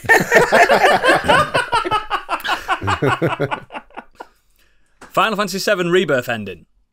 And Stig beating Dragon Quest 11. Is it going to be Stig beating Dragon Quest 11? And... Oh, sorry, I missed another nominee. All the amazing Xbox exclusives this year. That's also in there. And the winner is... Stig beating Dragon Quest 11. Here she comes. He's got 2. You've got 2. I just want you to reiterate how much I love you for doing it. I just wanted to prove that to you, mate. You have won 2 biggies. I need another one sending Biggie. You've got a record now. I think you're the most concurrent winner in one. He's the most biggied. In one show. He's the most biggied. And most biggied that anyone could be biggied. I can't stress how much I just loved your journey, mate, again, and just being alongside you on that one. Just get a fucking room, you two. I think we've bonded over it, Stig, and they're all jealous. Puff room. Yeah. Oh, yeah. Congratulations. We're going to have to get some puff after the show. We absolutely will. And now up to the stage, multi-Biggie Award winner, Stig. My arms are so tired from carrying all these biggies. So this last year there's been some amazing performances, right? Like Yeah. You know, Cillian Murphy was great, winning all the awards. Emma Stone, Lily Gladstone. You know, all these people that won these awards have been fantastic. Margot Robbie, Ryan Gosling. Beautiful thespians. But there's one performance this year that people have just completely slept on and ignored. Oh. And she really deserves the recognition for probably one of the greatest performances of bullshit I've ever seen in my life. So here's an award, a biggie, for Performance of the Year for GOP representative Katie Britt.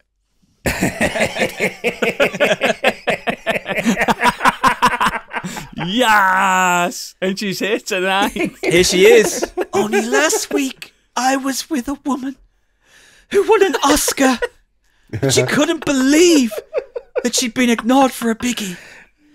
This is the United States of America. And if an Oscar winner can't win a biggie, what are we doing? Fuck me. If you have seen that, I know there's people who don't give a fuck about politics, and we don't talk about politics on here, but my God, that response bad, innit? To Joe Biden's State of the Union address, fucking insane. It's fucking hilarious. Horrendous and hilarious at the same time. The best thing that came out of it, I mean, the whole thing was a train wreck, but there was a load of the Republican politicians come out saying, this is just giving fuel for Saturday Night Live to do a shit take on this. Yeah. And Saturday Night Live had Scarlett Johansson doing Katie Britt, and it was incredible. The cadence in her voice is just spot on from Scarlett Johansson. I tell you what, some would say that country is on a downward spiral. Some would say that. Some would be right. Brilliant award. Back over to Gadget. Okay, so now we have the award for Big Business Brain of the Year. Look at the big brains on bread. And the nominees are Mark Zuckerberg for losing $46.5 billion on the metaverse. Oh, yeah, he did that. Yeah. They've got legs now, though. Elon Musk for the Cybertruck. Ah, yes. David Zaslav for all the shit at Warner Brothers Discovery. Yes. Determined to kill that. And Lars Wingefors for fucking over everyone in Brace Abort. Yep. And the winner is, well, of course, it's David Zaslav for destroying Warner Brothers Discovery. It has to be. Shelving films that had already been completed and were ready to go to market. Closing down everything down to with Adult Swim video games. And I'm sure there's something I'm forgetting here. He's done so much in a year. It's an incredible achievement what the man has done. He's done some extreme tax evasion as well. Yes, some extreme tax evasion. I have no idea how he's paid so much to fuck over the brand so much. It's almost as if this is a corporate decision to destroy Warner Brothers from within. Yeah. It's really impressive how he's doing a great job. It's impressive how bad he is at business. Like, yeah, and he's here today to pick up the... Oh, he's got no speech because he didn't even plan anything because he's got no plan. Like, Coyote versus Acme, that was a solid concept. We were so looking forward to that, weren't we? Is it the Batgirl film or Batwoman film? Yeah, Batgirl, that was it. Batwoman. That was already done and ready to go. And it was supposed to be the first film back for Brendan Fraser after his hiatus. Oh, he said he put in a really heartfelt performance as Firefly. Well, that's also... Firefly is a baddie in a big-budget film. Like, come on! Firefly is a great baddie. And he never gets enough It's a great character. It's a great character. It's a fucking shame. So, yeah it's... throw the award at his head. As hard as possible. Yeah. Excellent. Big E, your next award, please, sir. This is for the best triggering TV show. The nominees are... The Late Late Show with James Corden. Yeah, it triggers me every time. The Bear. Kay Burley at Breakfast, Sky News. Deal or No Deal. Happy Valley. And Angry Kurt for not liking The Wire. It's right. And the winner is The Bear. Now, this would have been my nexus, and I know you guys have talked about this. But oh my God, when I wasn't well, I binge watched the 2 seasons of this. It's not good to watch when you're poorly. No, you've got to be in a good state of mind. It's the opposite, because I have experienced a lot of what happened in that show, and it was nice to see somebody else having the same issues that I had when I don't call you Biggie Bear for nothing.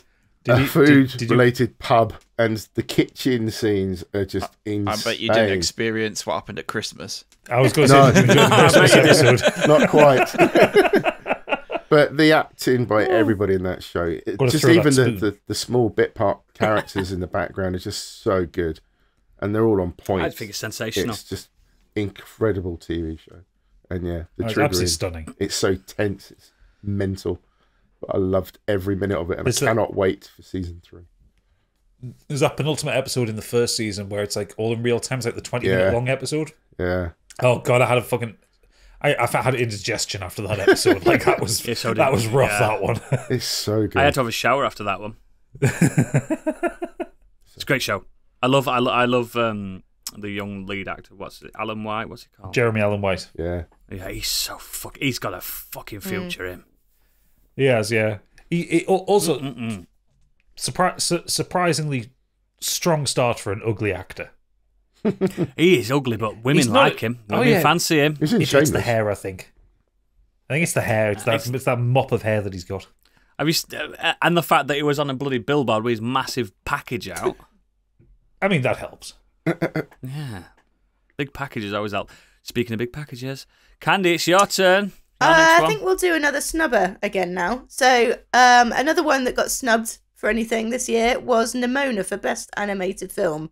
I think the shit that it went through to actually be released in the first place, it got shoved from pillar to post, and it ended up being such a lovely little tale. It was just fantastic, and it should have won more. I've not seen it, but now you've given it a biggie, I'm gonna. Oh, thanks. It's a great film, but it's not better than the other films that. I don't think. Well, no, but it was snubbed for any kind of like biggie arguments. Nomination. It should have been nominated. It should have been nominated. That's what I'm saying. And now it's won one of the most prestigious awards. That's how it happens sometimes. Well done, Nimona. Brilliant, brilliant, brilliant. We're cooking on gas. My penultimate award is the one I do every year since we started. It's the annual Best and Most Consistent Podcast of the Year award. I do it every year. It's happening again. This year, there were too many to nominate. So I'm just going to come out and tell you the winner. The winner of the 2024 annual Best and Most Consistent Podcast award goes to Do Dragons Dream of Scorched? Yes. Yes. Now, some might say nepotism, but I did not create this show. All I did was sing on it and starred in it. This is the love child of one and only award winner, now award winner, Gadget. Me and Gadget had a back and forth. It's well documented in the annals of history that I was ready to step down on Scorched because I weren't enjoying my son. Gadget gave me a pep talk in the locker room, slapped me about a bit, gave me a kiss on cheek, and told me to muck in, get involved. Turned it around. This last season has been incredible. I've enjoyed every second of it. Every single second of it. I've listened to this is the only podcast I've ever been in that I've listened to every episode of. So it's doing something good. And it's now won a consistency award. Oh, fantastic. And I shall take that. Much deserved it, mate. I shall take this and I shall enjoy it as much as possible. Absolutely. It's just, if you've not listened to our sister podcast, you might think, oh, that's collusion, isn't it? Just fucking listen to it. Come on. Not to mention, it's been nominated for an actual proper award as well. Like, it's genuinely that good. Yes. Actual award nominated and now winning podcast. All the brainchild of one Gadget. Candy. Congratulations, Candy. What do you mean aside from the biggies. She's fucking disgusting. I've had a wine. I've had a Prosecco. You'll be getting stripped. Awards could be taken back. Yeah. Yeah. No. The big Copman Awards. They're serious business. They are serious business. Speaking of Copman, Stig, your next award. The next award is the Salty Award of the Year. This is the award for the most salt given from those internet moments that just keep on giving and giving and giving. Too many to mention for last year, but the one that's won this year can be summed up with the phrase, "No! It's Spider-Man! It's Spider-Man! Bro! It's Spider-Man!" Who even plays Baldur's Gate? Nobody's even heard of Baldur's Gate. My greatest moment of the year is that guy, that streamer, losing his shit because Spider-Man didn't win Game of the Year, despite the fact it's that incredible. I love the Spider-Man game, but it was about the fourth, maybe even the fifth best game on that list. It's a great game, and I have no qualms with it being nominated, but the actual fucking stuff that came out of that and then now you understand, Stig, how much Schadenfreude feeds me. That fed you. It's nourishing. It's so nourishing. I didn't forgot about what moments we've had this year. Actually, popped in my head was Pronouns Guy. Yeah, I love Pronouns Guy. That was Starfield. Yeah. The whole meltdown of Xbox fans because a complete bullshit rumor that got started and spread across everywhere. Yeah. Oh man, it's been great. But that guy, the Spider-Man bro guy, he will live in my head forever. I've watched that video 400 times. And it's great. It even carried over to the Oscars when Spider-Man didn't win for Best Animated Feature. Yeah, it did. The Spider Bros are the new Snyder Bros. No, I think those kind of you've got the Star Wars fans who are normal and just the ones that wear Jedi robes, and then you've got the ones that are insane. Yeah. Don't make me hate Spider-Man, please. Yeah, don't. Because he's a lovely guy. He's nice. Gadget, you got another award for us in your pocket? Yeah, I'll give you my penultimate award, and this is the gut-busting comedy moment of the year. Something in media that made me actually. No. This is something in media that actually made me physically ill because I was laughing at it so much. Yes. And that goes to the penultimate episode of the most recent season of It's Always Sunny in Philadelphia when they're at the bowling alley. And so fucking funny. And Dennis hitting the boxing machine. And it is when he turns around and he says, "I have broken every bone in my hand. Yeah. There is nothing but blood and bone broth in there." Yeah. And I swear, I've watched that scene so many times. And every time I crease myself laughing because it's Glenn Howerton's delivery is incredible. I'm going to put a clip of it in here so you just hear the sound of it. Yeah. Then I challenge you to a test of strength. This isn't fair. Oh, is it not fair? Okay, well, if you're scared, we don't have to do it. Okay, well, listen, if you insist, that's fine. I do. Let's do it, yeah. Okay. Ladies first. All right, let's do it. Go. Go, waitress, go. Okay. Get all you got. For a show.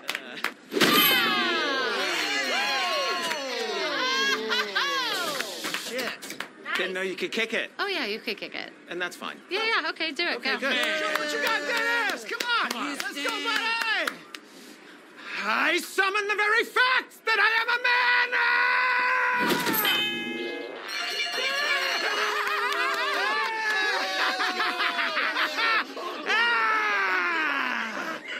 I have defeated you, and of course I have. I've been blessed with the genetic gifts to do so.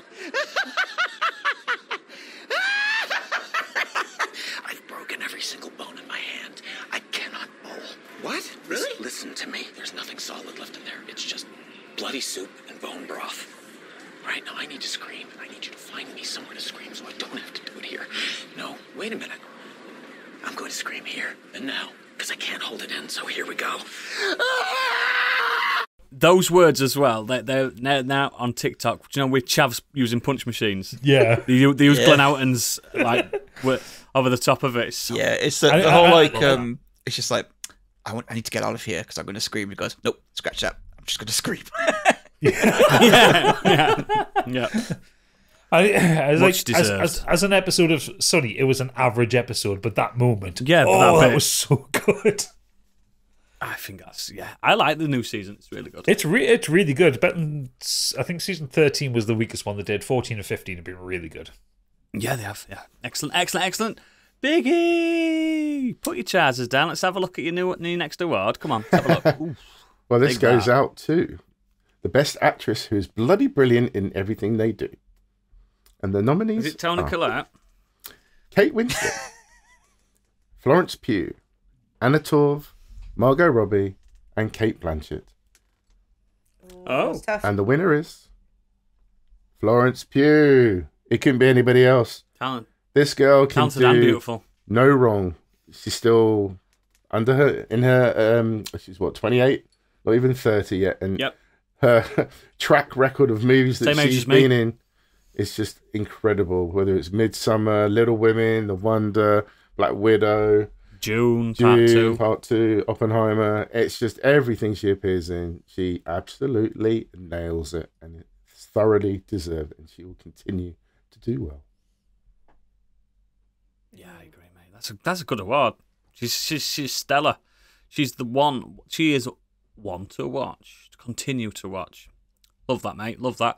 Candy. Well, my final award then goes to one of our Discord members who set up the Gaming Draft League last year and has been a constant source of entertainment for all of us, and it's got a bit more popular this year, but for Best Video Game Manager, and I do believe he actually won the Draft League last year, it goes to Angry Kurt for all his hard work.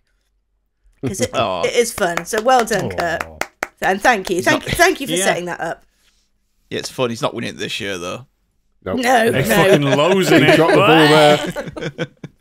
He loses it. But yeah, again, a young man that's always given us plenty of content and support. He understands support. He understands that content is king. He gets that. He's also a podcaster himself. Go check him out on Never Watchers. He's a good lad. He's a best boy. He's an award winner. He's Angry Kurt. Whoop, whoop. Well done, mate. Well bloody done. And now time for my final award. My favourite award. I do it again every year. It's the Best Newcomer Award. And the nominees are The Unknown from Wonka Experience. See where this is going. The Purple St. George Cross. Ooh. Tango Mango. Tango Mango. Iceland's Halloumi Fries. And Sleep Token. And the winner is... Oh no! It's The Unknown! What's that? Yes! He's here today! Well, she's here today. They're here today. The Unknown is here on stage. Have you got anything to say? Wow! My favourite thing that's happened this year is the Wonka Experience in Glasgow. The Unknown is my favourite canonical Wonka character, Roald Dahl character. It's the greatest thing that's ever happened to me, and I've had 2 children. So, just put that into perspective. The Unknown is going on to bigger and better things. Apparently, The Unknown is appearing at a local nightclub where I live in Pontefract, at Big Fella's So, this is great. I'm going to go see The Unknown. I want to see a selfie of you with The Unknown. Yeah. Mate, it's fucking happening. Give her the award. It's fucking happening. I've got it behind me. I've got one behind me. I'm going to give that award to The Unknown. Again, I think The Unknown's going to go on to bigger and better things. They're going to get an Oscar eventually. You can see The Unknown appearing in some kind of like Star Wars or Lord of the Rings spin-off. Or The Unknown's just a great, all-around great person, and I think you all agree that they do deserve an award. Her future is unknown. The silence is fucking palpable. I needed a moment to take that in, but yeah, absolutely. Excellent. That was my last award of the evening. Stig, have you got any more? Yeah, just a couple of quick ones. Cinema Attendant of the Year. My wife. She gets a biggie for getting a job where I can go see films for free. Absolute legend. What a legend. Disclaimer, Stig wrote a CV. He pretended he was a reference for his wife. I can go see films for free, and it's fucking great. I walked into a film. I bet your wife gets extra pounding because of this. She gets extra loving. I walked out. I saw a film was starting in 10 minutes. I went back in. Fucking hell, he's abusing the system. Yep, we're going twice next week. I'll have been already by the time this comes out. So yeah. Wow. It's media related. Mrs. Stig, well done. Congratulations. Means I can provide content of up-to-date films of Are you going to give her the award tonight when the cameras stop? Oh, yeah. Oh, yeah! Woohoo! Do you want to do your last one while we've got you on stage? Hang on. I'm getting a message through. Oh, no. People of planet Earth, it has come to our attention that there appears to be an award show tonight where awards have been handing out without any kind of democracy. Well, say hello to democracy, because as patriots of Super Earth, we believe in managed democracy.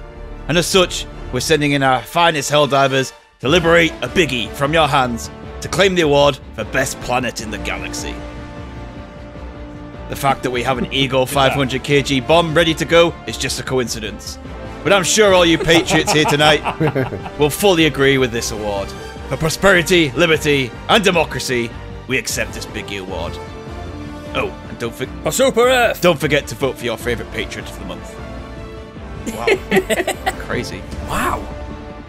Where did that come from? Like, just through the air? Yeah. They've got some technology. Yeah. Super Earth's got some technology. Oh, yes. Super Earth. Congratulations to Helldivers for winning his Super Earth award. His Democracy Award. Well done. Excellent. Gadget, have you got any more? Yeah, I've got one more. And this is... So the scientific community out there, just all the scientists collectively. There is a community there. Yeah, what they've started to do is alongside while they decide like the Nobel Peace Awards, the Nobel Science Awards, and all that kind of thing. They have decided to work out a Candyland of the Year. Oh, wow! Based on science. Okay. And they've been going through. They've been working on this for a little while. Several of them have gone insane. Yeah, I bet. One has had an embolism, like Galileo. But they have decided on a Candyland of the Year. No way. And for the I didn't think it could be done. For the scientific glory of it, we have Candy's Turbulent Earth. Yeah. I know it's going to be that one. It's a classic. It's a big one. It's a huge one. The scientists are deeply into this one. I think on record our longest Candyland as well, because I was howling. I think you had to cut it down a little bit for the. I did, yeah. I took like 2.5 minutes out of it. It was ridiculous. Okay, hell. Because there was a point where Oodles was just absolutely fucking broken by it. I couldn't believe it. It was my favourite thing, and I love science and I love culture and stuff. But that mishmash of science and culture, or the lack of science and lack of culture, just blew me away. I think the idea of a vibrating planet was a bit too much for you, Oodles. Oh, it's more than just vibrating. Mate, space wind, she called it. Space wind. Yeah, but there is space wind, though. Do you know what? Never mind. So yes, that was my last award. The scientists recognising Candy. So has she got a Nobel Peace Prize, or is it not that big? It's a scientific gift certificate to Nando's. Does she get a free star named after her as well? Don't take the piss out of that. Not only have I got a star, I've got an acre of land on Mars too. You haven't. I've told you about this before. It's not real. Oh, she's a national treasure. Biggie, have you got any more? Yeah, I've got two more. Very quick ones. You get them all while you're on stage. Get them done. Best TV show after a rewatch. The nominees are The Office, The Wire, The Sopranos, The Last of Us. Yeah. I rewatched The Last of Us with my wife, and this show totally deserves the award because the first time I watched it on my own, absolutely, and I was too busy watching the show, but trying to work out, what's that relevant to the game, and just got kind of a little bit distracted by what goes on in that show, and just trying to see how clever they were with it. But then just Pedro Pascal as well. Yes, but just rewatching it and just sitting back and just soaking in the actual atmosphere of the TV show and just really enjoying it. Yeah, it's so good as a rewatch. I watched that. I watched that show again, like you did with my wife. Someone that's never even heard of it. The IP. And watching it with that perspective, I think it elevates it. I agree. It makes it better. Yeah. It's really worth the rewatch Really if good. you've only seen it once. Can you call it by its Please real do. name, please? Joel. Joel. Yeah. Joel. And Excellent. And your my last award, please? it's just for the funniest podcast that isn't us. There's too many to mention, too many nominees here. Of course. But it's going to be awarded to Bad Friends podcast. I cannot stop listening. I can't stop listening to it. In fact, I watch it more on YouTube than listen. Me and Stig do exchange clips on the reg. Oh, it's so hilarious, but fuck me, the shit they get away with But saying. I'm that's Bobby the Man. thing, the relationship between them, because they are clearly best friends, and Rudy as well just sits there and puts up with all the crap and fancy beer. And, Wait, are you supposed to be friends with the people you podcast with? It's not contractual. Oh, okay, fair enough. But yeah, it's so good. If you haven't watched it, there's a lot of stuff in there. There's a lot of improv and stuff you might not get because they talk a lot of stuff about the States. Tell you what you do get from that. You get a lot of like backstage Hollywood goss Absolutely. as well. Because those guys, they know people. Did you listen to one with John Cena on and Zac Efron? No, I've gone through right from the beginning and making my way through. So I'm about episode 96 or something. So I'll get to that. Are you a ninja yet? Oh yeah, that's a famous one, mate. Yeah. Me and Stig have been ninjas for ages, haven't we, Yeah, pal? I could be asked going back to listen to old ones. I've just enjoyed their rapport. TikTok, Their rapport is so good with each other. It's brilliant. It is. It's a great show. It's not for the faint of heart. No, if you're easily offended, do not listen. No. Yeah, well done, Bad Friends. I'll send that over to Bobby. He's probably the only one that's up at this time. If he's not playing COD. Yeah, that's true. Yeah, he's a massive gamer as well, isn't he? Cool. Candy, have you got any more awards? Don't do all 10. No, we'll leave it at that. I read the room. You ain't got another? That means she's pissed. Excellent. If anyone's not got any others, I think it's time for our... What's that? Yeah. Our Listeners Award, the People's Choice Awards. So, the people have spoken. Starting off with Mike Halstead. I don't know if you'll accept this or not, but you guys definitely deserve a mention. yeah, right. I can't remember exactly when I found the pod, but it was around the Scorched /Sequelizer's first crossover. That was a pinch of danger. And you've brought me nothing but laughter and entertainment, be it inspiring my own D&D adventures, or the podcasts themselves, or the recommendations from your reviews. Give yourselves a pat on the back and a thank you. I've still yet to win an award. Everyone else has won one. That's 3 awards for one night. Stig is a record breaker.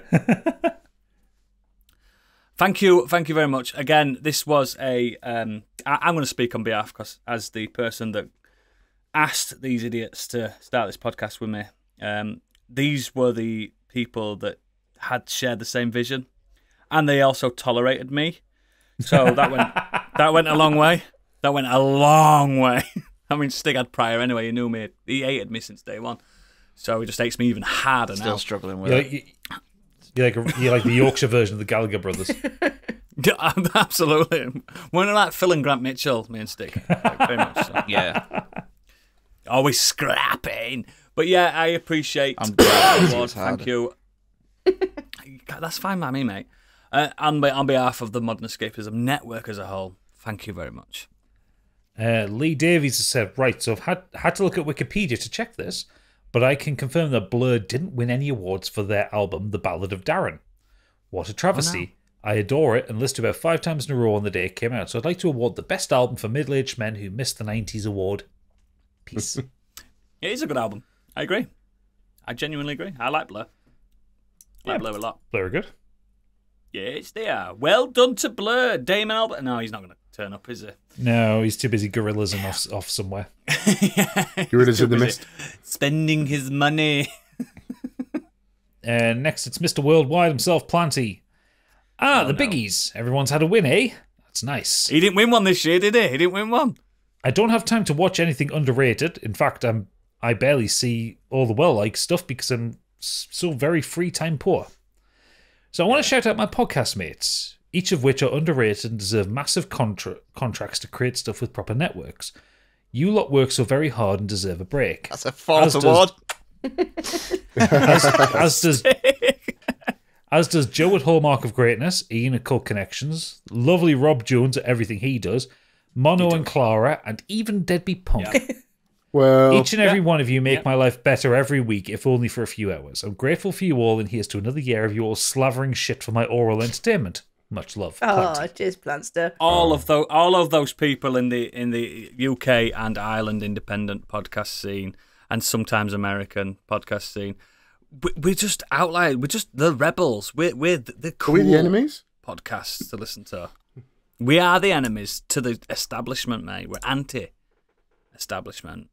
We're punk rock. You know what I mean? We're punk rock podcasts. We're the bad boys. Xenos has said, I would like to give the Biggie Award for Best Video Game Mod to Elden Ring Seamless Co-op, which has been making the game not only bearable but downright fun as someone who could never consider picking up another FromSoft title. Can also please put forward various day life for whatever your equivalent of a Razzie is, specifically the worst title category. It's a shit game and all, mate. Thirdly, in worst marketing, Forspoken. It seems that the game is actually kind of okay, but good lord, did those trailers not do it any favours. Square Enix on a roll this year. Yeah. Okay, now. Finally, back in positive. Sorry, yeah? God, sorry. Carry on. Finally, back in positives, I'd like to propose Best Nerdcore Album to be awarded to Aviator's 2023 release, Half Wolf. A little more detail on the last one. The tracks are inspired by Elden Ring, Baldur's Gate 3, Legend of Zelda Tears of the Kingdom, and Armored Core 6, amongst other things. If you haven't heard it, do yourself a favour and look up Metal Won't Burn for Armored Core, and the title track Half Wolf in particular. So I looked at Metal Won't Burn earlier today, and fuck me, it's amazing. Good? Oh yeah, kind of synthy prog rock. Okay. But based on Armored Core 6. Lovely. Is that his awards? That's his awards. It's some good selections there by Zimmer. I like, again, especially his Elden Ring one, I like that people can play that game now. It's really nice. Let's be real, they should have that in the game already, to be fair, to allow people to play that game how they want to play. But let's not get into politics, gaming politics. It is politics. Any more? Last one, Best Boy Angry Kurt. My biggie is for the best thing. Award winner. My best thing is for the... I'll start again. My biggie is for the best thing I discovered through Modern Escapism this year. Drum roll. The award goes to the book Lies of Loch Lamora. Yes, boy. I think it was Gadget who spoke about this first on the show, then Stig. No, other way around. It's fuming. It is fuming. It was Stig that recommended it to me, and I then recommended it to everybody else. Either way, I didn't think it would be a book I'd end up reading at any point, as it wasn't a genre I'd normally read. However, this year I want to try some fiction outside my comfort zone in fantasy, and I wanted a series to get stuck into once my Harry Potter adventure came to an end. So I asked for recommendations on the Discord book channel in the fantasy genre, and I accidentally hit page up there. Oh dear. Technical difficulties, guys. It's live. It's recorded live. So I asked for recommendations on the book Discord channel in the fantasy genre, and this is what came up. I really enjoyed it. It took a while to get going, but the world building was important to set the scene. And what I loved most about it was the characters, who were all really well written and a lot of fun to follow in their adventure through the world. I look forward to getting the next book later in the year. Oh, you'll love the next book. Very different, but very, very fucking good. I need to finish the third one. I'm still waiting for you to finish that third one and come back to me with it. I haven't read this book yet, but the effectiveness of the evangelism of it is I bought it, so I own it. So he's got money off me. It's one of the few books I'd give a solid 10 out of 10 to. Oof. I'm going to get around to it. There's not a single thing I can complain about in it. Unlike what I do with games, I've got 5 books juggling at the moment. It's an absolutely fantastic audiobook as well. So even if you don't want to read it, the audiobook version of it is really... Yeah, the package I bought came with the audiobook really as well. Well done audiobook as well. Oh, okay. Maybe I'll do that then instead. Cool. Is that the end of the 2024 That is the end of the biggies. Thank you very much. It's been an emotional show. And again, sorry it's not live this year, but it's just been a lot. There's been a lot. Life's been lifing, hasn't it? We've had life, adulting, or whatever the kids call it nowadays. Just solidarity. It's a pain in the ass, that's what it is. Pain in the fucking ass. Me and Stig have been ready every single time. Unbelievable. Unbelievable. Well, Yeah, and you as well. But yes, as always, links to all our extracurricular activities are on our show notes and at modernescapism.co.uk. I'm a bit drunk, sorry. All this champagne's got to my head. Please consider becoming a patron, because it's coming, whether you like it or not. In April, we will be starting Modern Escapism, where we basically tear down the X-Men cinematic universe. It's going to be insane. We get to watch 3 good films and a lot of shit ones. Yeah, exactly. Can you tell which ones they are? 3, but yes. We will find out, because you never know, because some of these films I haven't watched in 15 years. So it's going to be good. And again, the first X-Men film came out 25 years ago. God. Fuck off time. Yep, you've got the rest of Kenny, all of the full run of Kenny Potter. There's some absolute diamond moments in there. There was moments where we were crying, laughing, just having a great time.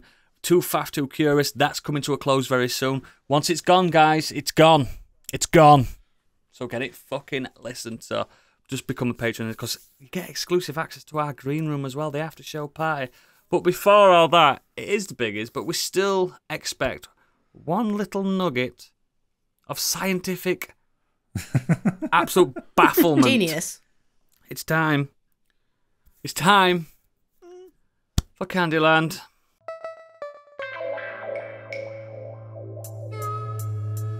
And now, what's up in Candyland?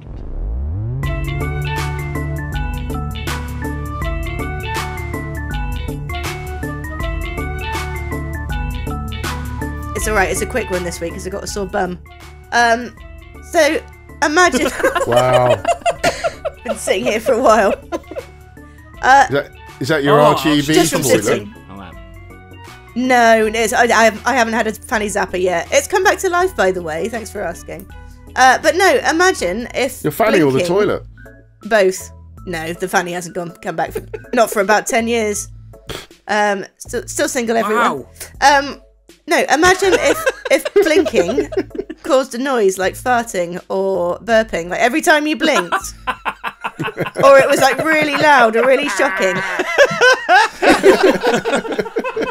Or if it was like really individual to you. What if every time you blinked it went? Yeah, exactly. Ooh.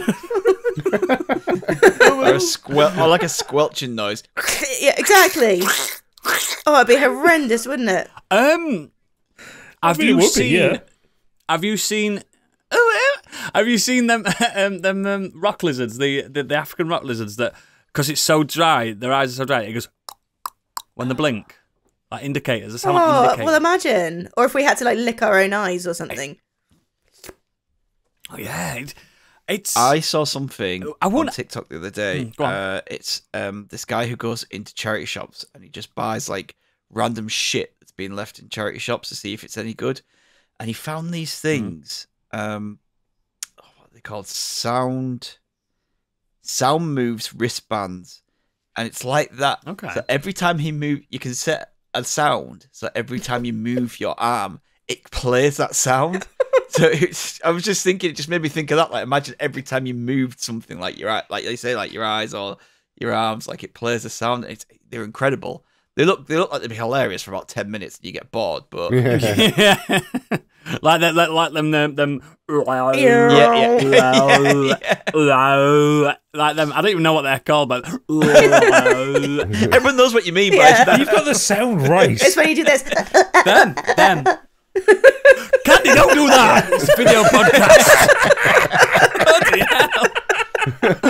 Come on. That's single the noise men it watching makes this. Don't at least do keep that for the green room.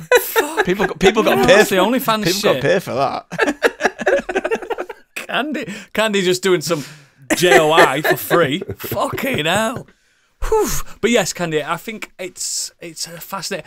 I reckon, and you can pull me up for my science expertise on this, but I reckon it does make a noise. We just can't hear but it doesn't shout out your own name though, or something, does it? Imagine every time. Stig! Sorry, I got hay fever. Or it goes closed, open. Open, close. Yeah, that'd be funny. You'd be able to hear someone coming. Oh, fuck, here they come. Well, Guys, that's been an excellent Biggies. I know it wasn't live, but it's been an amazing time. Thank you very much for Candyland as well. Thank you everyone that's been sending the awards in. Thank you for the Academy, the Big Copman Academy. Thank you again as well. If you're not a patron, this is the end of the line for you. But if you are a patron, you get exclusive access to the red carpet green room. It's going to be wet and wild in there, I tell you now. Thank you again. See you next year. Bye. Bye. You like me. You really like me.